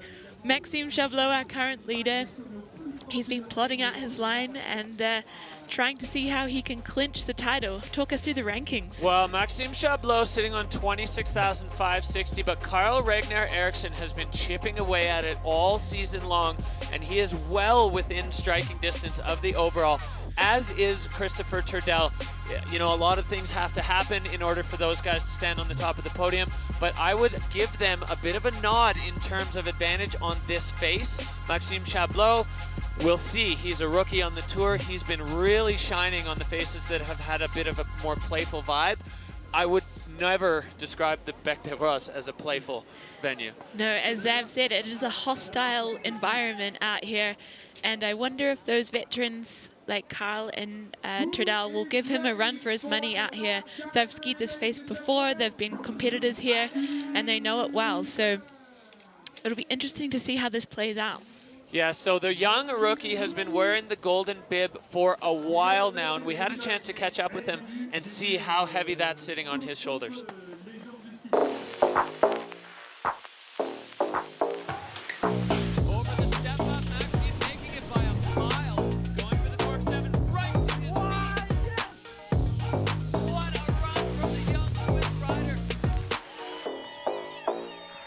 Actually, coming here was the goal pretty much for the season, and now getting here with the golden bib is like more than I could have ever thought of or like dreamed of. So for me, my season is already won, and I'm just gonna give my best here, and let's see, maybe it'll be enough for a title, and otherwise it'll be good for next year. I mean, I do feel kind of pressured. It's impossible not to in the position I am right now. It does kind of look like I have everything to lose, but in my head I just have everything to win. What will be your feeling at the start? I'm gonna be terrified. I see myself as a bit more freestyle rider. I'm not gonna lie, I'm also scared of like hitting like some stuff those guys jump here in the Bec des Roses and in Fieberbrunn. I'm like, there's no way I want to do this. Like it's really big, it's really scary, but for the last comp I think I'm still gonna choose a bit of a more techie line with maybe one bigger drop, but I'm still gonna go for something that I know I'm gonna be able to put down. So Maxime dropping in 4th position today, and he's looking at possibilities, not barriers. I like his style. Kicking things off is a man who has won world titles here, Leos Lemmet out of Chamonix. This is really his kind of venue. He's comfortable in those big mountain venues. And a couple of Americans who I spoke to yesterday, they're definitely, you know, they're nervous about the face, but they've got some good plans to throw down. And then those Swedes who have competed here on numerous occasions, the mayor of Stomptown, Rainer Backered, Carl and Christopher Tudel. I'm really excited to see their runs. Yeah, there's just so many options on the face. Abel Moga will be the last man to drop into a run on the Freeride World Tour in 2022. He was kind of excited about that, to feel like he was going to be the man to close the book, to close the chapter on this season. So the Peak Performance Fun Bet fan favorites, you guys are loving Christopher Tudel. This means this percentage of you voted to see one of these riders on the podium. Christopher Tudel, hard to bet against him. He's won here on the Bec de Ross. He's got 2 Freeride World Tour titles. He is a hard man to bet against. Maxime Chablot and Carl rounding out those top 3. So really looking exciting for the ski men. And I'm pretty impressed and very, very looking forward to seeing the first man out of the gate be Leo Slemmet, because he has made no secret the Bec de Ross is what drives him on the Freeride World Tour. The Bec de Ross is his unicorn. He's been searching for it all these years. He wants to win here, and I think that's why he's still hanging out with us, actually. Yeah, I think so too. So finish line firing down there. The athletes that are done, that are complete, everybody just so happy. You know, and there's a lot of relief. We heard it from Xavier Delarue. The pressure just immediately slides off your body, and your whole psyche just goes into relax mode, and you can just kind of let your shoulders down a little bit and ungrit your teeth as you've done what you came here to do. And this mountain providing once again the pinnacle of the freeride sport. It's just been so incredible to watch the athletes. When we got into town and we saw the low tide conditions, there was some concern. You know, there were a lot of people who were not sure if it was even going to be able to run, but the Bec provides.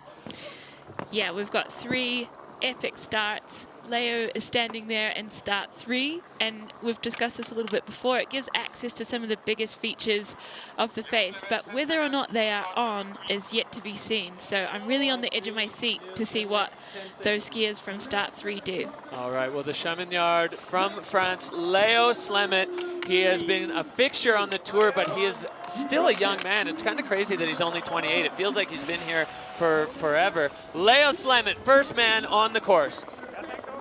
Dropping in with some pretty aggressive speed there, heading over to the looker's right. We haven't seen many. Big 3 on... Oh, and going almost to 450 there for Leo Slemmet. Over rotation, he's arrested himself before the next rocks, which is good. Well, that was a extremely aggressive start. Leo Slemmet going out of the gate with his pedal to the floor, absolutely pinned.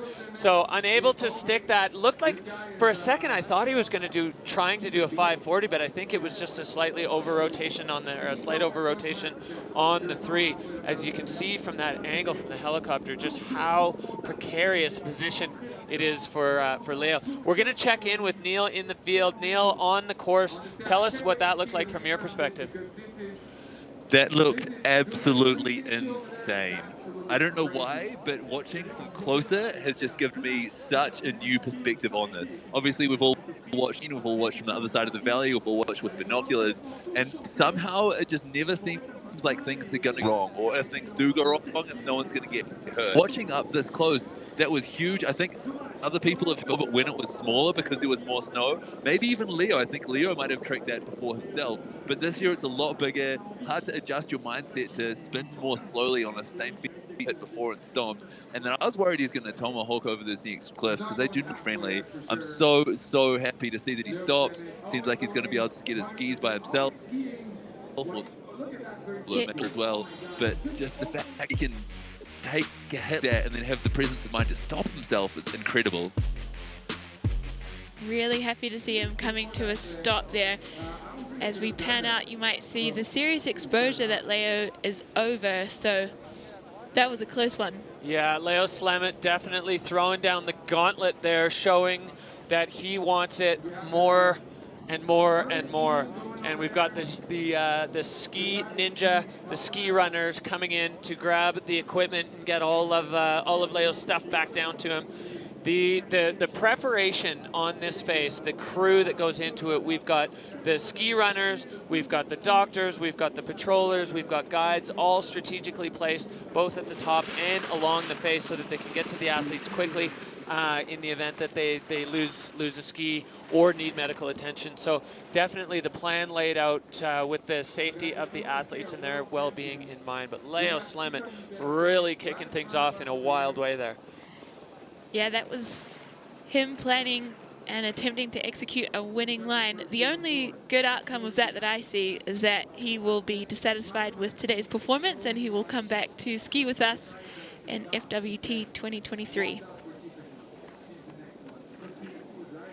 Yeah, a hungry Leo Slemmet is a dangerous thing for all other competitors in the Freeride World Tour ski men's division.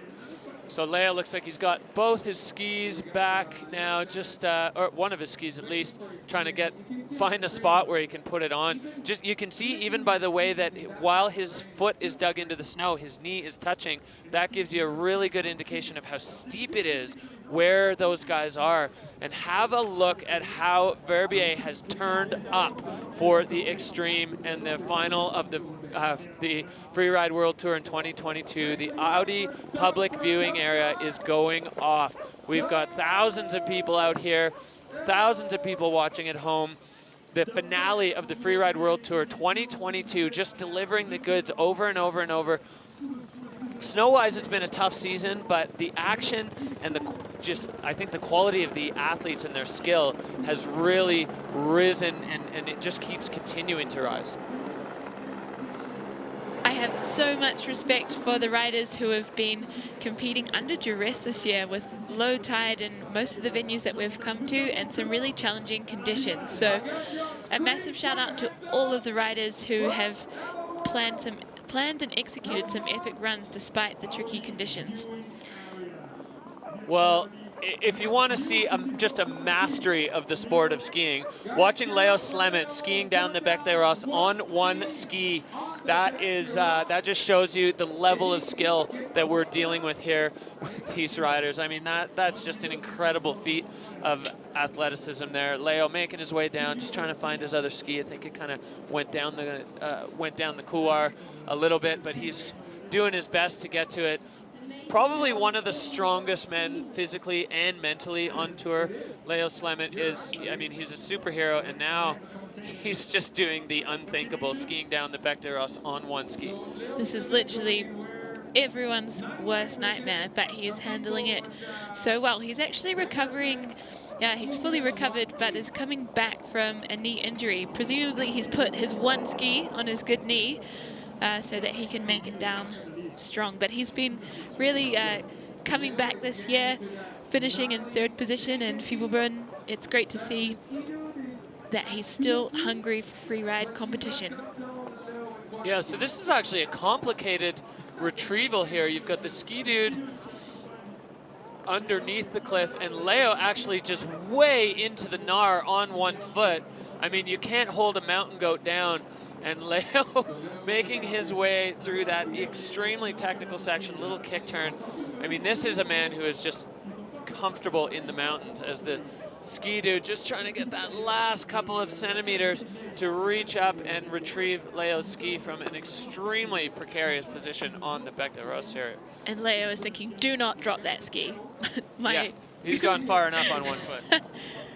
Yeah, his leg must be absolutely burning. I mean, do Leo's legs burn? He's a bit of a superhero. Maybe they just don't hurt because they're so strong all the time. All right, well, we have Leo Slemmet back clicked into 2 skis.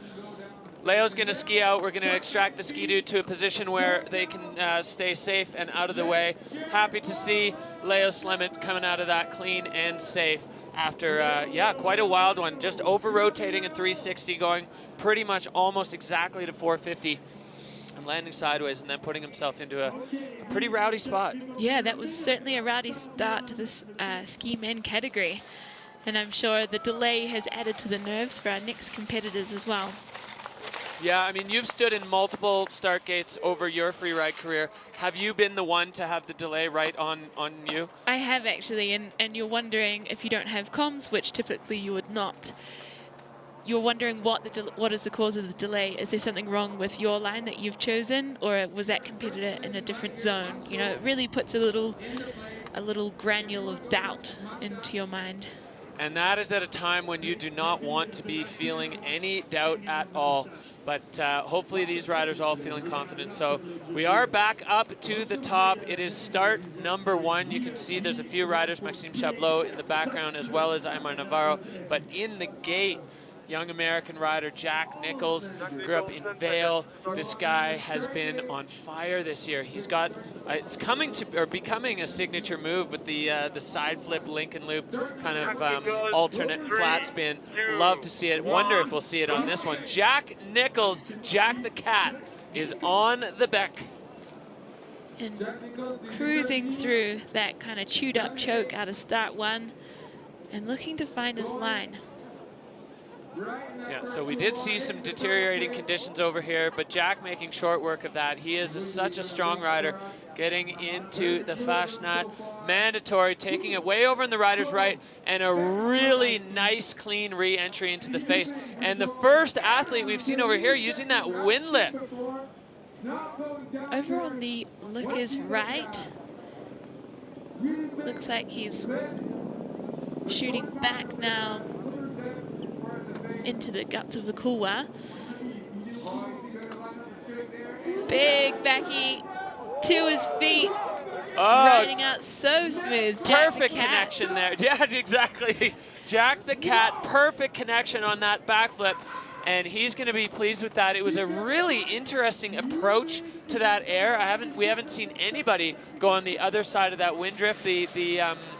The info that we got from the forerunners and the judges were that the snow wasn't great over on that side because it's seen more sun than other aspects of the face. But I think maybe something that worked in Jack's favor is the truck stop, as you called it. He didn't have to stop there. He was able to just carry his speed and not add another turn. Yeah, let's check that out. Looks like he was trying to, carry as much speed over as he could. His connection out of the mandatory air was just perfect. And then this was a highlight moment. Look at him land.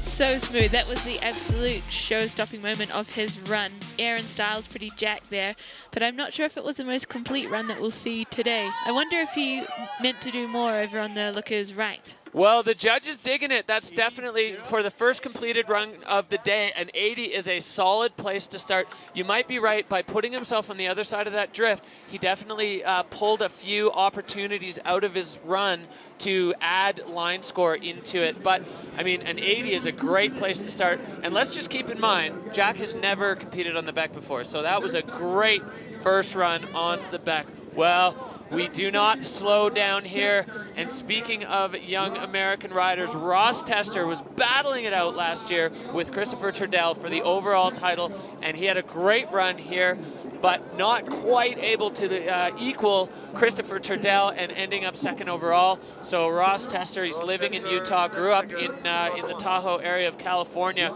and he is ready to see if he can get himself into the mix. He's had a bit of an up and down year, some solid results and a few crashes. Ross Tester is on course. So I think he's been scoping with Jack and lining in a similar start there. Ripping through the choke and over to the looker's right from start 1. Just catching the corner there as he moves out into the La Bamba double zone. Is he going to point it, or are we going to see a different angle on it? Ross taking the whole thing as huge. One. Ross Tester absolutely sending, but he is nowhere near done. Off this nose, into the guts of it. Ross Tester is flying through this run. That was madness. Big 3 there. And stomping it. Sick run from Ross Tester. He is running it out to the finish. I think wisely leaving that extra credit air as he was going about 1,000 miles an hour down the bottom of that. Well, Ross Tester is here for it, and he is safe in the finish area.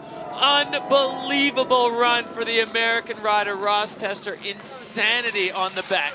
Yeah, that huge air was absolutely incredible. I don't know what his legs are made of.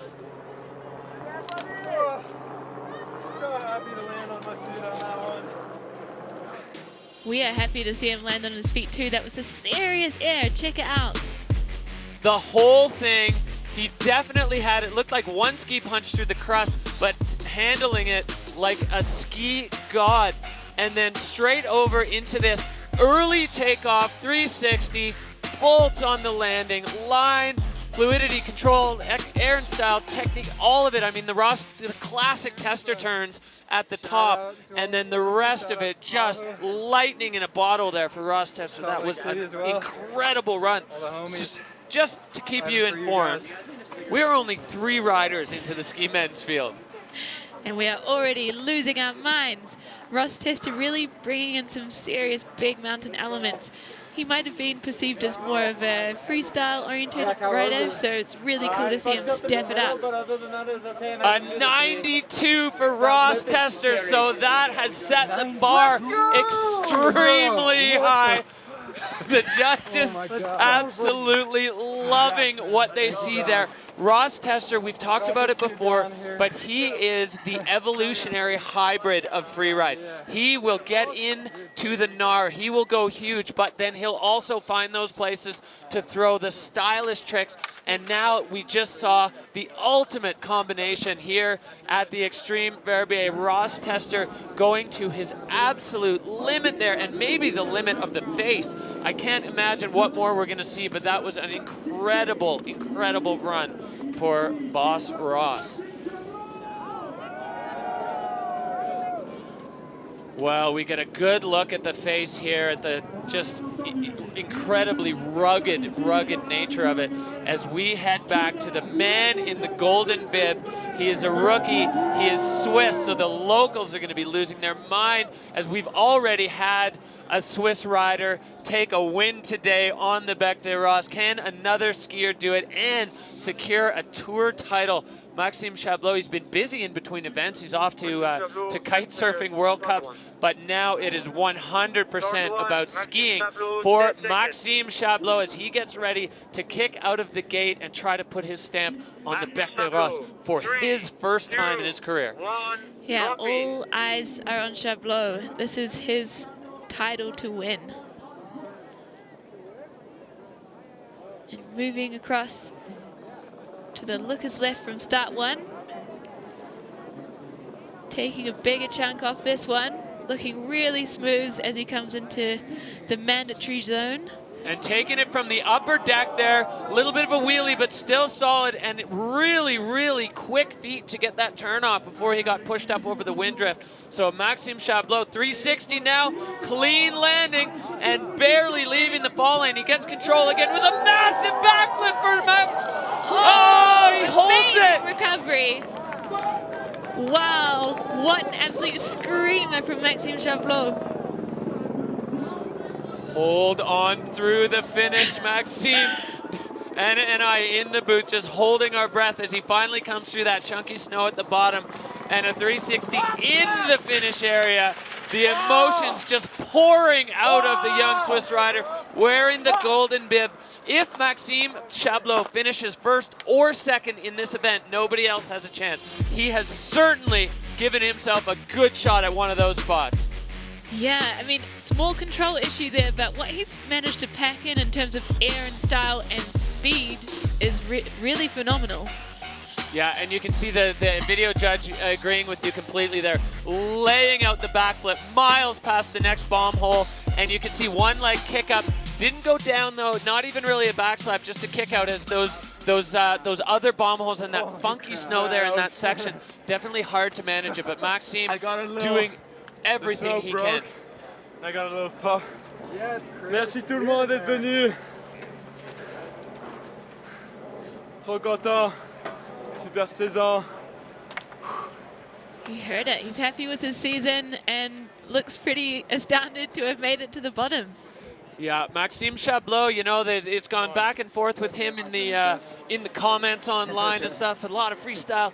That was, he really stepped into his role in the golden bib, as those were big airs, proper freeride airs, but with the freestyle element, which is all of it. So the judges love it, 95.33. Even more than what they loved about Ross Tester's run. So Maxime Chablot feels like these two are going to be battling it out for years to come on the tour. And he is going to take his spot in the hot seat. We're 4 riders in, and we're already seeing fireworks here out of the ski men. I'm a bit nervous for the judges, actually. They're at 95 points, and we're only a quarter of the way through the field. And so, yeah, they've had some show-stopping moments so far. 95 points on the board. We have Craig Murray, Christopher Turdell, Andrew Pollard, Rene Barker, Navarro, Carl Regner Eriksson, and Abel Moga. Well, it is lucky we have a few decimal points to lead into. Absolutely. The decimal points may come in very handy. Love you all. So happy. You. Well, we head right back on up to the start to the Kiwi, Craig Murray. He has also a reputation similar to Maxime and Russ, and honestly everybody on this list, as just the highlight reel. Every time Craig Murray drops out of a start gate, you never quite know what you're going to get, and he has the ability, even when we've been here all week studying the face, to surprise us with lines, features, and takes on features that we just did not see coming. Spectacular rider, the nicest guy you'll ever find on tour. Craig Murray starting his line on the back. With a big 3 straight out of the gate.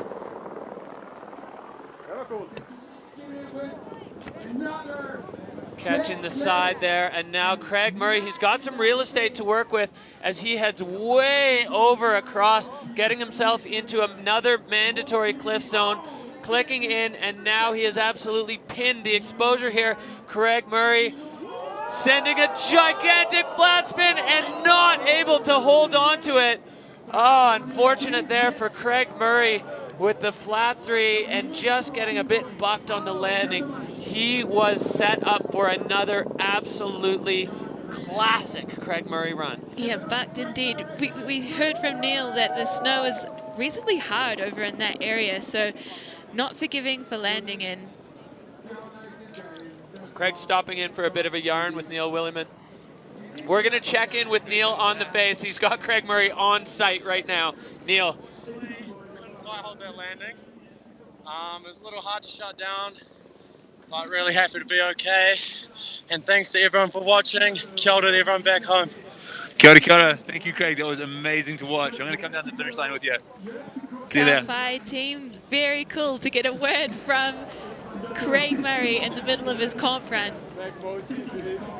Wow, well, Craig Murray definitely putting himself in the mix before things went awry, but as he said, he's just happy to be okay, and anytime you go through that finish arch in Verbier, being okay is probably the most relieving thing, and then everything else that happened in the competition beyond that. So, real glad to see Craig come into the finish line, and you can see he's all smiles, which is going to make us happy. We'll have a quick look here. It's such a quick start, Anna. Yeah, that 360 straight out of the gate, just hopped into it. And a big back slap there, and just, yeah, skis getting up above him.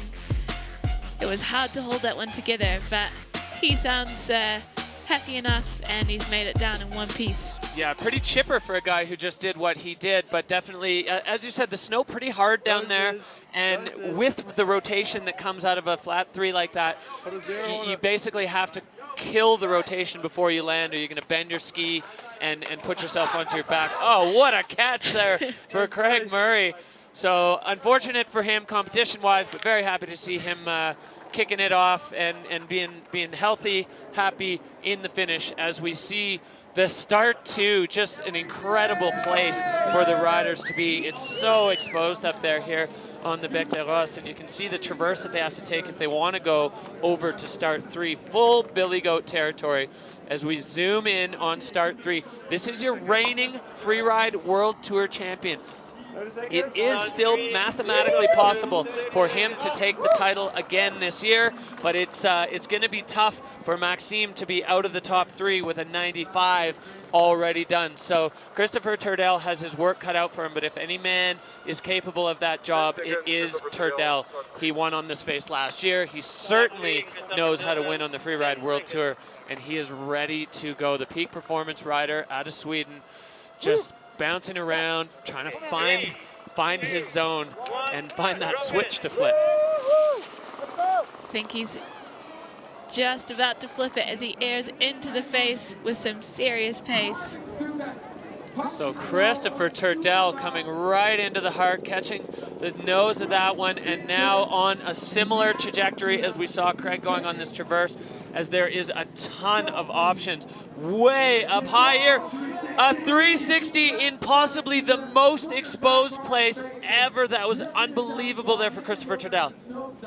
Lining up another one with a big backy, brings it round to his feet, but comes a little unstuck there.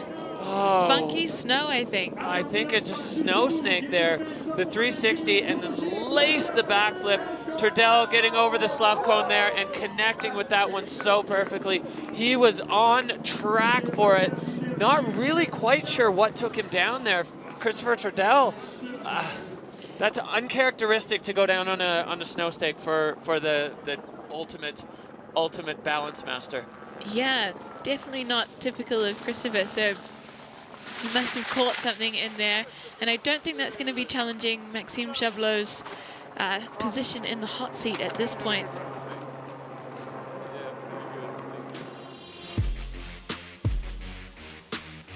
Well, Christopher catching that one, and then that's where things started to really heat up. This 360 above all that exposure was just so incredibly bold, and then the backflip. It looked good in the landing, and then somehow high-sided himself. So you see control dot to vet, but the line score was really jacked, considering where he put those freestyle tricks in was just highly consequential. It kind of looked like he was in the apex of his turn and maybe just stepped down into an old track. Hard to tell, but as you know, as we said, like the top to bottom complete run is what you need, and that's really unfortunate for Turdell because it was going very well. So that's two big contenders, Craig Murray and Christopher Turdell, going down in odd ways, I guess, on the Bec de Ross. So 66.67 for Christopher Turdell. That's a really high score for a crash run. Absolutely. Speaking to what he's packed into it. So Maxime Chablot starting to get a little bit comfortable in the hot seat, but of course with the ski men's field in this event, you can never get too comfortable. We go back over to start one for the man who's kind of taken it as his role to keep style in skiing. Alta Utah's own Andrew Pollard. He is in the start and ready to kick things off. Andrew Pollard on course on the Bec de Ross. Dropping in from start one, looking silky smooth through that choppy snow. Making a high move here. So risky as always on taking that move above the Fastnet. And then the upper deck takeoff, we saw that one go before. That was perfectly executed by A-Paul. Yeah, looking really strong, moving fluidly through the face, linking a lot of features with a big three, cross court, and landing amazingly. Yeah, this is just absolute textbook A-Paul, getting the high safety there, pinned out the bottom. It's so smooth. Everything Andrew Pollard does, he just makes it look smooth. This lower section, cross court is a bit of a hip, got a little bit thrown on the takeoff there and put him on an odd angle on the landing. But Andrew Pollard definitely just trying to make it fun. He says he wants it to be fun. If it feels fun, then it'll look fun. The judges will like it. And I feel like he really lived up to his own set of ideals there. Yeah, mission accomplished for Andrew Pollard. I'm sure his sister Jacqueline will be cheering for him at home. So really like the way Andrew took that one. Yeah, really unique take on the mandatory. And taking that 360 cross court and running it out, just looking like one of the smoothest skiers on the face so far. Well, he is Dr. Smooth. This one too, I mean, it's almost the no pop. He was able to just pull his feet up, but not in a way that put him out of balance. Line fluidity, control, air and style, all of it just maxing out. So Andrew Pollard just loving that, blending into the backdrop there. You can only just looks like he's a floating head. Great fashion from Andrew Pollard.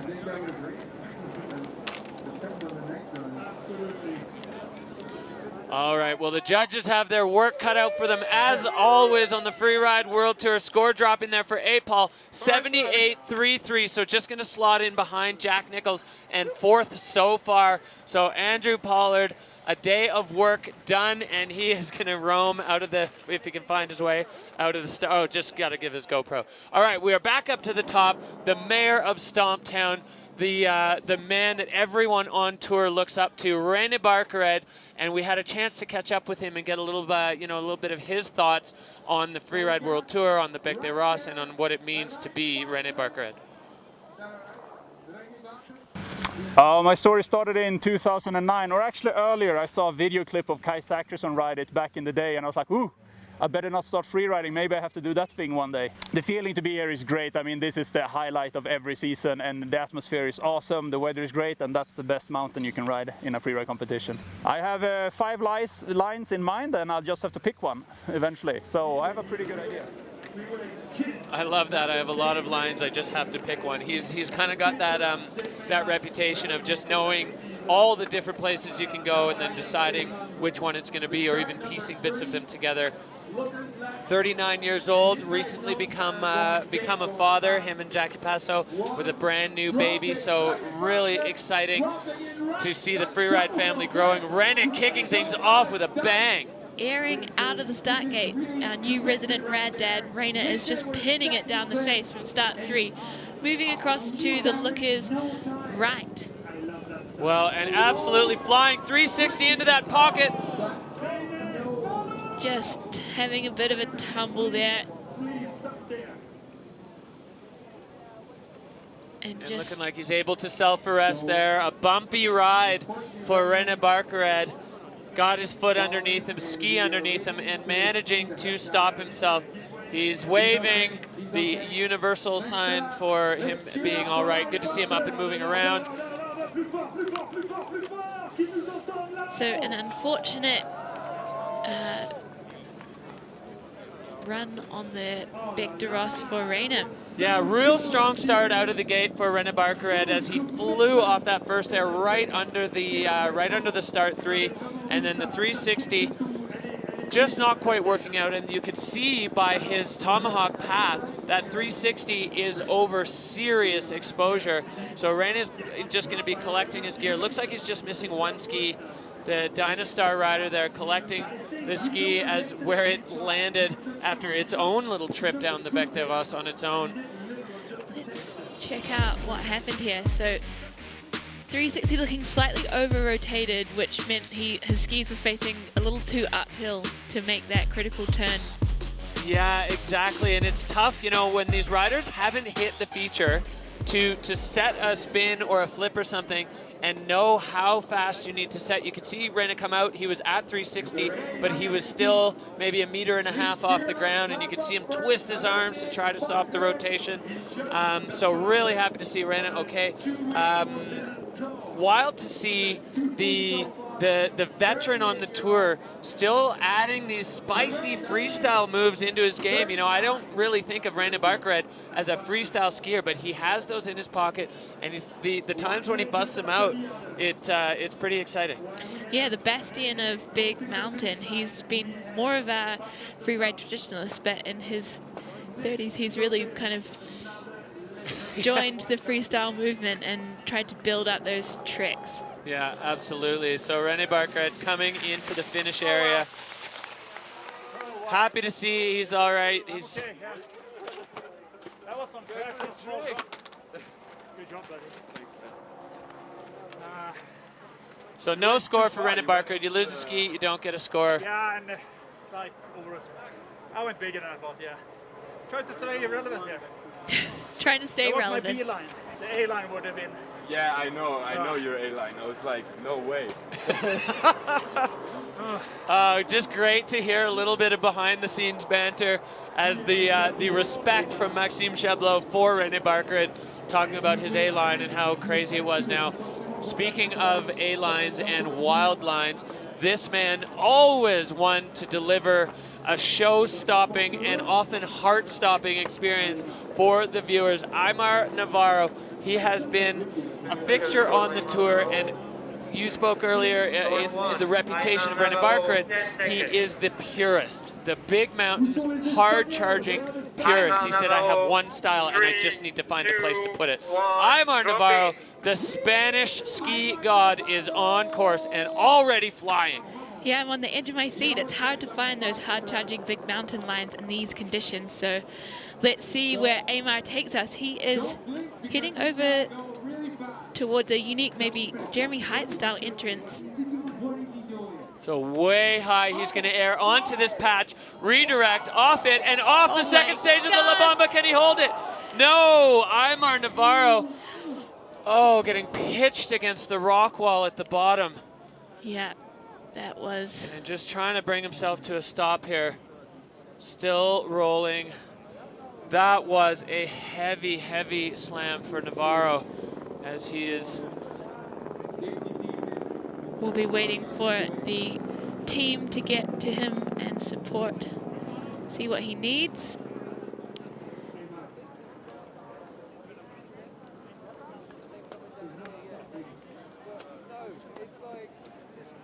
All right, well, Aimar Navarro just finishing out at the bottom of the run. That was an incredible, incredible line choice for the Spanish rider. Looks like he's in that sunny section, still just kind of moving on down the face. Hopefully he's going to be able to pop himself back up there. Aimar Navarro getting our hearts in our throats there for the Spanish rider. That was a heavy, heavy hit that he just took there, so we're going to... Hopefully he's going to be all right on the face. The Bec des Roses, definitely an unforgiving space. Yeah, I can see someone moving through the face to get to him. It's some pretty hairy terrain, so there might just be a minute. Yeah, we've got the ski patrollers, the doctors on venue, as well as all the ski guides and ski dudes. So all going to find their way over to Navarro, make sure that they can get him checked out as quickly as possible, as he is just down in the face as we get our safety team in place.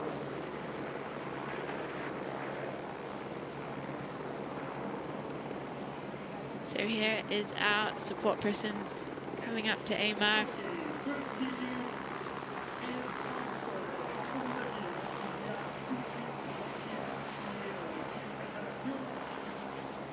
Massive crowds gathered here in the Verbier ski resort, the Quatre Vallées, bringing their festival back to life after a couple of seasons off with the stoppages from COVID, missing the 2020 season, and then 2021 being a very much more subdued season. But Verbier is they really turned it on this year, and as we heard from Xavier Delarue, possibly the busiest we've ever seen it.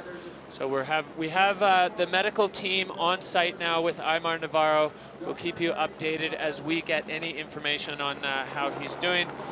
And right now we're just let the crew do their work as we anxiously wait to see. That was the ski men's field right now is in just such an incredible place. The riders pushing themselves so hard, and all of them, you know, after a run of Maxime Chablot, everybody certainly wanted to put their stamp on here. So we're going to go on hold here at the Extreme Verbier while we get the medical team checking Aimar Navarro out, and we'll keep you updated as we have any more information. But we're going to get the team on site to check out Aimar, and we're going to go on hold here on the Bec des Roses.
Welcome back to the 2022 running of the Extreme Verbier. We have a bit of an update for you for those of you that were tuning in.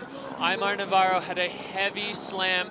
We got word that he is conscious. He's complaining about his shoulder, so suspected shoulder injury, and his life is not at risk. So some good news there for Navarro. For all of you at home, that was a hard one. Yeah, it was really tough to watch him go down like that, and we're happy to hear like a positive update and wishing him all the best as we prepare to get the competition back running. Yes, so Navarro is on his way with the medical team, and we are back to competition with the last two men in the ski men's field, and we go straight back up to the start to the Swedish rider Carl Regner Eriksson. He will be dropping out of start 3, and Carl has had a great season. He was second in the last event, and Carl is on course. Dropping in 360 straight out of the gate, looking rock solid.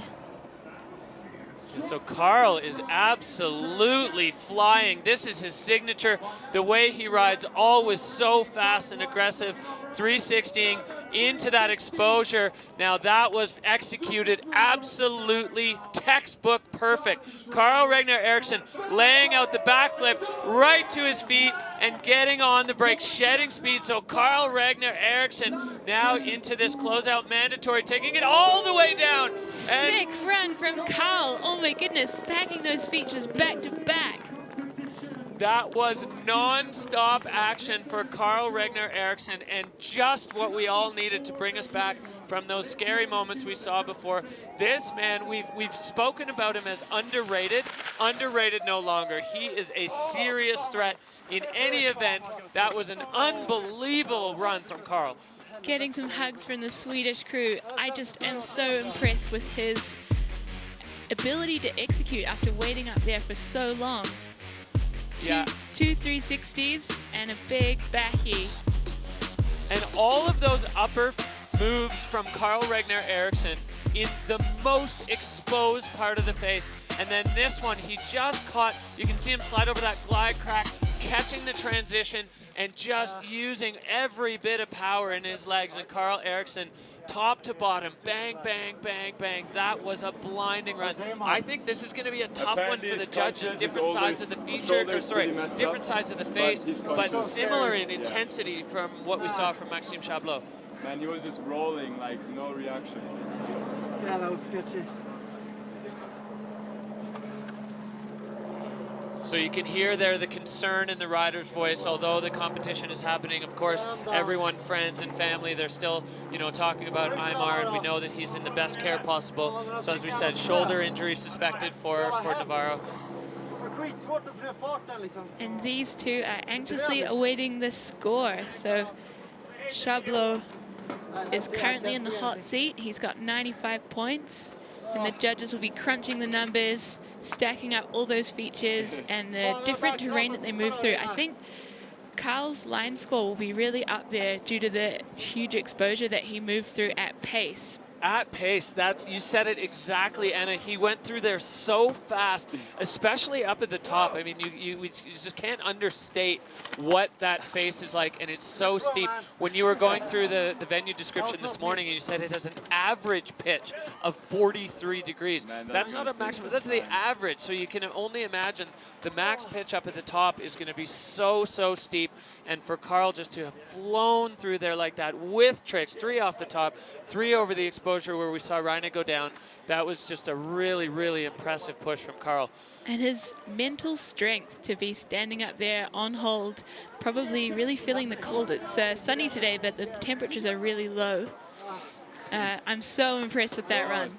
And you can see the stress on Maxime Chablot's face. He wants to win the title, of course, but in these moments, the Extreme Verbier title stands on its own in the world of freeride as kind of the ultimate achievement in this world, and everybody wants a piece of it. And the locals are going to go bananas if Maxime wins. We've already got a Swiss champion in the ski women, so really exciting to see how this is going to play out. But Carl definitely doing his part in all of this, and it's for the fans. You look at the crowds down in the Audi viewing area, absolutely massive. We've got the junior free ride competition running at the same time, so the juniors are able to see the free ride heroes, the superheroes, do their thing, and it's pretty exciting for them to be a part of this. We just saw the judges looking at some replays. They're obviously taking a fine-tooth comb to every single turn, every single feature, every landing, and probably the pace that was taken through the venue as well. Yeah, and you know, thinking back to Chablot's run, he was flying as well on the start one side, so definitely difficult task for these judges to pare this down to its final distinction. We have the 5 judging categories, line score kind of being the top one, control, technique, and fluidity. I mean, of course, if your technique is on point, then your control will likely be there. Fluidity, how fast you're moving, but also how fast you're moving relative to the terrain you're in, which is, I think that one is going to go the nod to Carl, because the terrain he was in was extremely exposed and very difficult.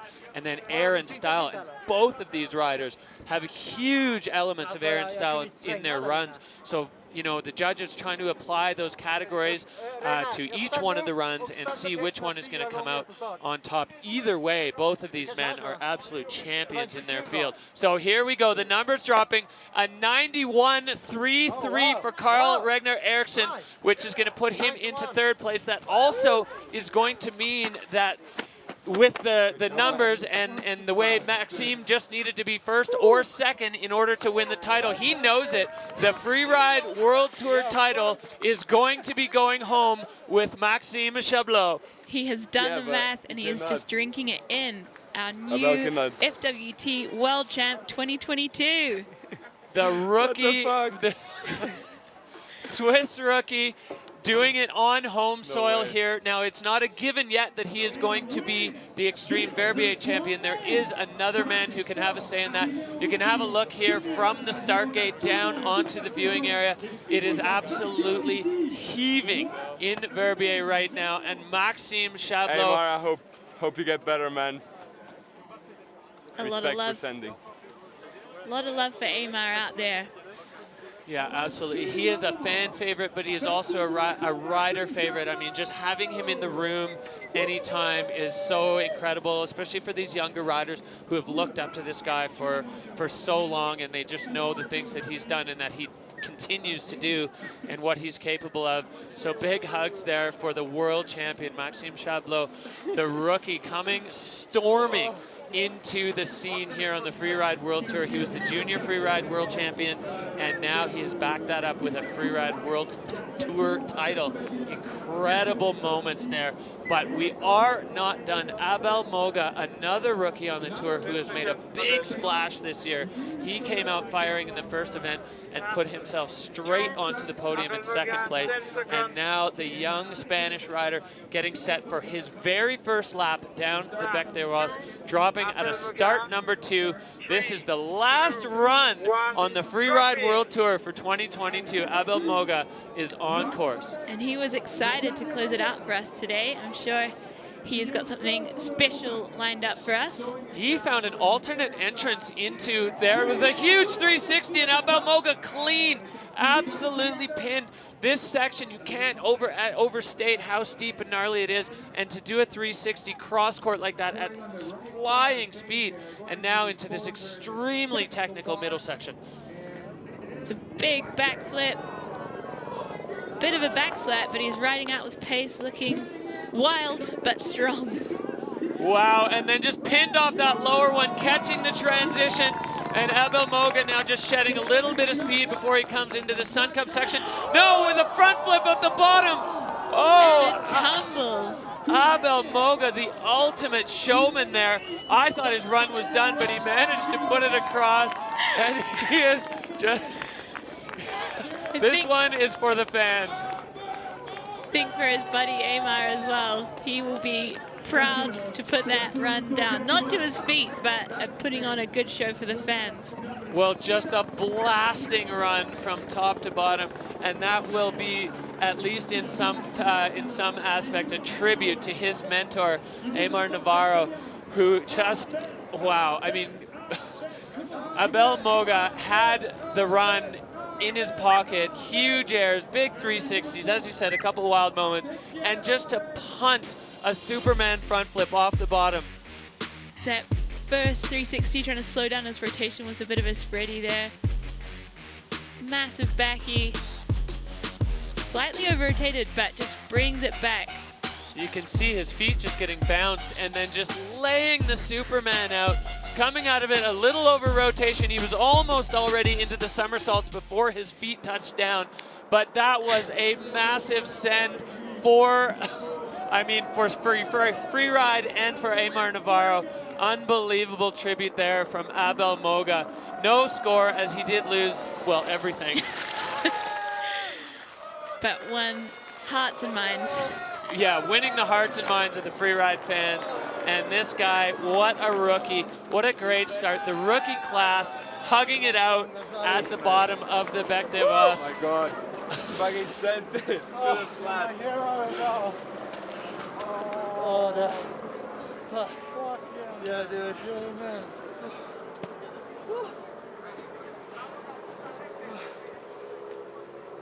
Just taking a few breaths at the bottom. Well, and you can see the rest of the riders just mobbing them there as they are everybody recognizes how wild that was. So let's take a look here. This is the results from the day, Anna. Living the dream, winning the title and the overall here on the Bec des Roses. That has got to be a rookie's absolute dream. Yeah, that's what you lay in bed thinking about before the season. You know, like if everything goes to plan. Ross Tester with a blistering run, putting himself on the podium, and Carl Regner Eriksson, top 3 there with a bronze medal today on the Bec des Roses. The Bec absolutely delivering the show-stopping and heart-stopping moments that we've come to expect. 26 years of this face in freeride. It's just incredible. Every year after year after year, riders find different ways to paint their picture on it. Snow conditions change, but the riders' mindsets don't. They are here to put on a show for exactly the people that you see on the screen. So this is our podium. Our world champ in the middle there. And Carl Regner Eriksson with a super solid run. Incredible stuff. Yeah, what a strong showing from the ski men's field yet again. They're just blowing the doors off of freeride, and all 3 of those riders, the hybrids, the big mountain skills, as well as the freestyle. So here's where we sit after a full season on the Freeride World Tour in ski men. Maxime Chablot taking the title, Carl Regner Eriksson the runner-up, and Ross Tester jumping way up the standings with the extra points on offer in these finals events to put himself into 3rd overall. An incredible show, an incredible season here. We are going to head down to the finish area to catch up with our newly minted freeride world champion, Maxime Chablot. Tell us what's going through your head right now. I'm not sure. It's incredible. I really need to let it sink in right now. It was, actually, I have to say, it was very emotional. Like, I think 2 or 3 weeks, to be honest. Like, it's been tough. After those 2 wins, it's like everyone expects you to do really good, to get on top of that podium again. And like Fieberbrunn has been pretty tough for me, a tough result there. And coming here and taking the win is just like, oh my God, with the home crowd.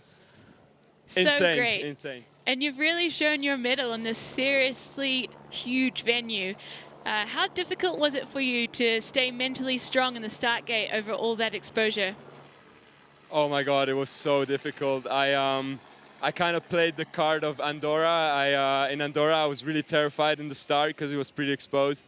So I just sat back like in a safe spot and just kind of was by myself, like kind of waiting for my start. And I did the same up here. I was sitting on the backside of the Bec in a safe place, calming my mind.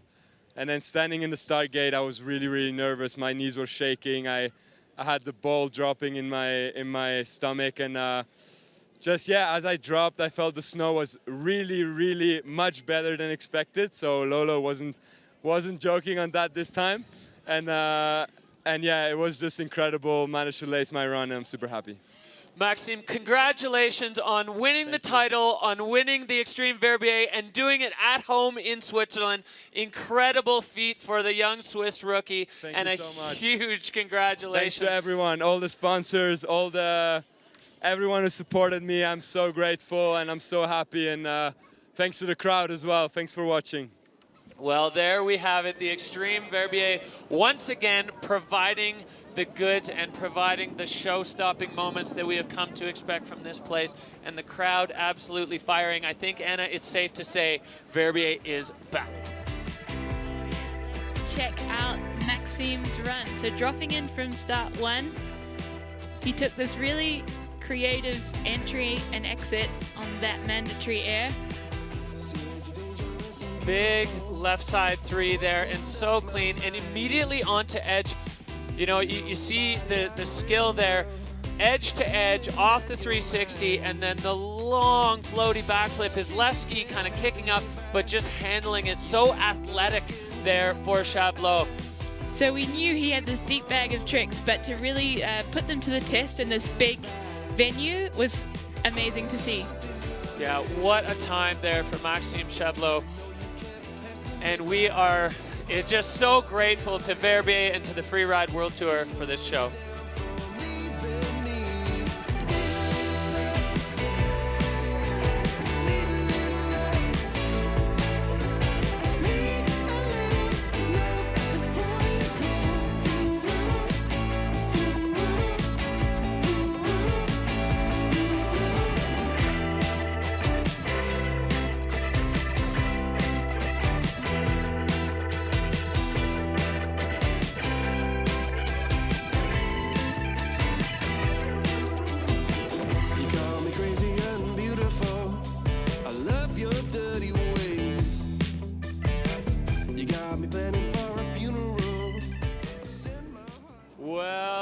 Extreme Verbier living up to its reputation, and the Bec des Roses certainly living up to its fearsome reputation.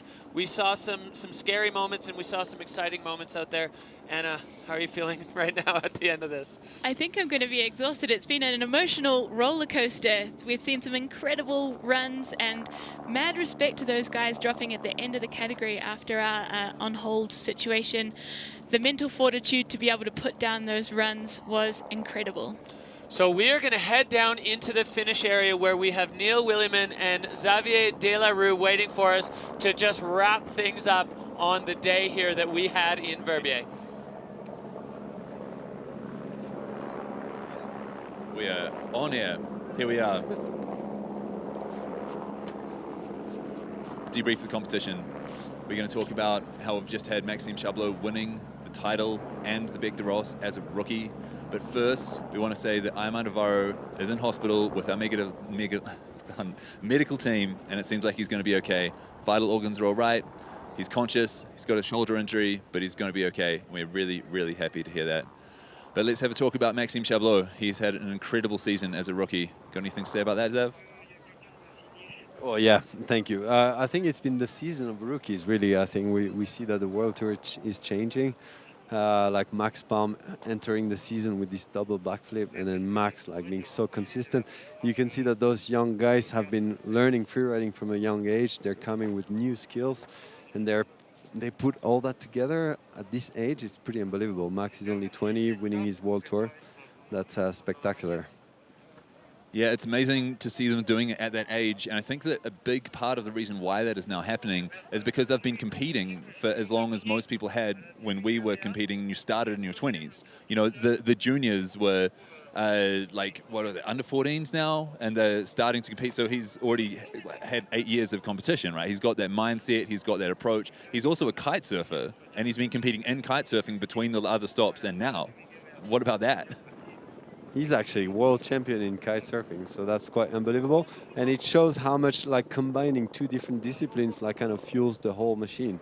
And yeah, at the beginning I thought he was so controlled because he's got it so well dialed. His technique is really good. And then I saw him like send his spin and then the backflip in a row, like with two features really condensed together, and like he held it so easily and in such a strong style. Like, big up to him. Yeah, he had a pretty open interview just before the competition about how he was nervous and the Beck was intimidating, but he didn't really act like that. If we hadn't seen that interview before the competition, I wouldn't get the impression that he was terrified, in his words, standing at top of the venue.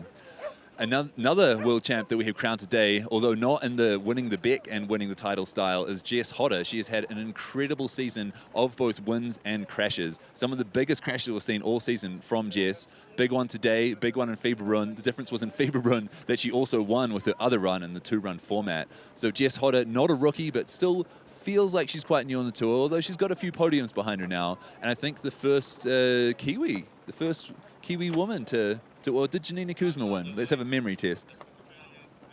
I don't know if she won, but anyways, I think the Kiwis always have that special vibe. Like, I went to your country and rode those like green, like the tussocks. Like, that's what you do, right? Like, I see the kind of snow that you ride on makes surely like a breed of tough skiers, and it's always cool to see a Kiwi on skis, that's for sure.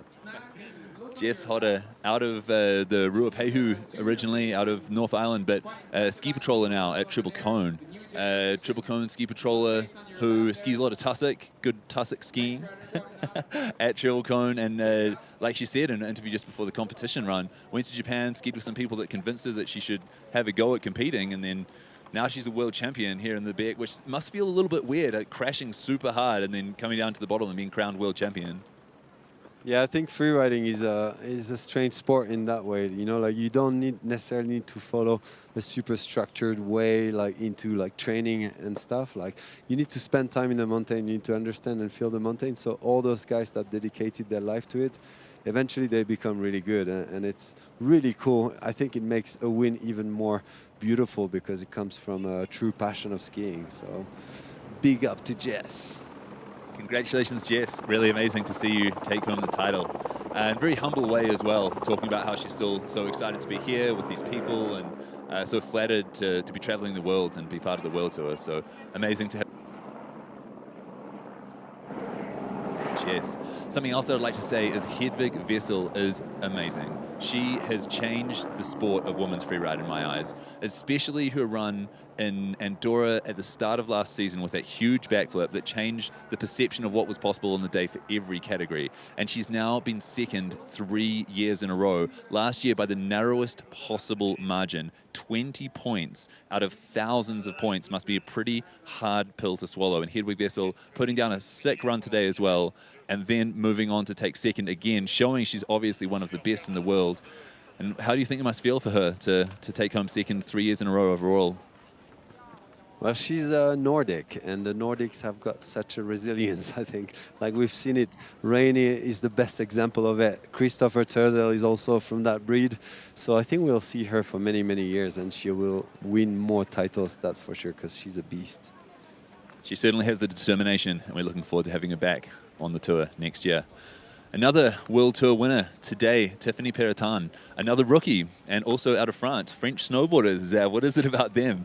Amazing and very, very close, also incredibly close between her and Erika Vikander. And we had some questions on social media about why Erika beat Tiff today but didn't win overall. And it's mainly related to the fact that Fieberbrunn and Verbier are worth more points in the first 3 competitions. So in Verbier, where Tiffany won, she picked up a lot of points there. And then here, even though Erika was in front of her, they were second and third. If Erika had been first and Tiffany second, Erika would have taken the overall title. So you can also check it out on the website. All the points explanations and graphs and information that you could possibly want are all there. But Tiffany versus Erika, do you have any comments on the different styles or different approaches, different backgrounds there? No, I think it's a really clear statement like that now, especially in the snowboarding scene. Like, the whole crowd comes from a really freestyle-orientated background. And I think, yeah, Tiffany brings some like a nice vibe into the women's snowboarding. She's following the path from Marion. Like, Marion also came from freestyle and got into her free riding. She got better through the years. I think it's been really amazing to see her progression. And I think Tiffany has got like the skills to follow up on that. Another freestyle snowboarder that we have just been blown away by this season, Blake Moller, young American rider, onto the tour. Actually qualified a couple of years ago and then couldn't compete because he hurt himself. I think he won the 4-star in New Zealand, celebrated it by snowboarding even harder and blew his knee. Came back to the qualifiers, qualified again, second season on the World Tour. was the sophomore year, taking the win in a really impressive style, flipping and spinning, but also charging really hard and adapting his riding style to, for example, this venue. What was your take on that? Well, my take on that is that every time I see him ride, it gives me the smile. And I think that's so refreshing to see that. And like snowboarding or skiing have got that capacity of transmitting. You know, like you can see while transmitting the energy. Like, so you can see when someone rides, if he's happy, if he's nervous, everything. And Blake is really digging it. Like every single turn he does, he makes it in such a light way. And like today on the back, he's been showing that it's not just a bunch of tricks. He's got the riding as well. My brother was last week in Avoriaz, like riding the park and the slush with him. He said, "Oh my God, I knew he's strong, but I was blown away. Like apparently he's a magic rider on the park." Yeah, well, your brother, who just happened to win the Bec de Ross today, by the way, also with incredible freestyle. And if you want to describe strong freestyle and challenging snow, I'd say that's exactly what Victor exemplified today. I was up in the face watching from quite a near point, actually, to Victor, and that first 360 was unbelievable for me. The fact that he backed himself to land that and control it before going into another cliff, into another 360, also in exposure, also in challenging snow, that was mind-boggling for me. How did that feel to watch it as his brother? It was funny because like being in the commentating booth, I was like, all right, don't be cheering too much for your brother. Like try to be biased and equal with everyone. But I don't know, he surprised me from the get-go. Like with his first 360, you know, I was just telling before him that all the riders had time to get into their run without, you know, ramp getting in. He just got into it and he surprised me, and I think that's what I loved the most about his run and about his style. It's always super different. And you know, like back in the days, I remember like 15 years ago, like bringing him into the like bigger mountains, taking him on big climbing routes and stuff, and he was like, yeah, whatever, because he was young freestyler, and like slowly he's gotten into it, and he's so, you know, he loves mountaineering, paragliding. He goes more and more hardcore, and he's really in his element in those steep terrains, and it's so cool that he can bring the freestyle in there. Well, thank you, Xavier. It's so great to see you giving such mad props to your brother and to Blake Moller and to all of the competitors in all of the fields. If you guys don't know, Xavier is a multiple-time winner here, multiple-time World Tour winner. It is a pleasure to have him with us in the commentary box, and it has been a pleasure to see everyone throw down today. Thank you for joining us. Verbier Extreme 22 has been an absolute blast, and what an exemplary way for the riders to show what they can do in challenging snow conditions. Looking forward to hopefully better ones next year, and we'll see you then. Well, what a pleasure to have Neil Williman and Xavier de la Rue, a couple of legends on the face for Neil and in the booth for Xavier. Anna, this is it. Freeride World Tour 2022 wrapped up. Any last thoughts? Well, I'm just praying for snow for Freeride World Tour 2023 because these athletes have been so committed to throw down with such epic runs this year, and I hope they've got a bit more power next year to work with. Well, for all of you watching at home, we would like to offer a huge Freeride World Tour thank you, and we are looking forward already to FWT 2023. Thank you, and we'll see you next year.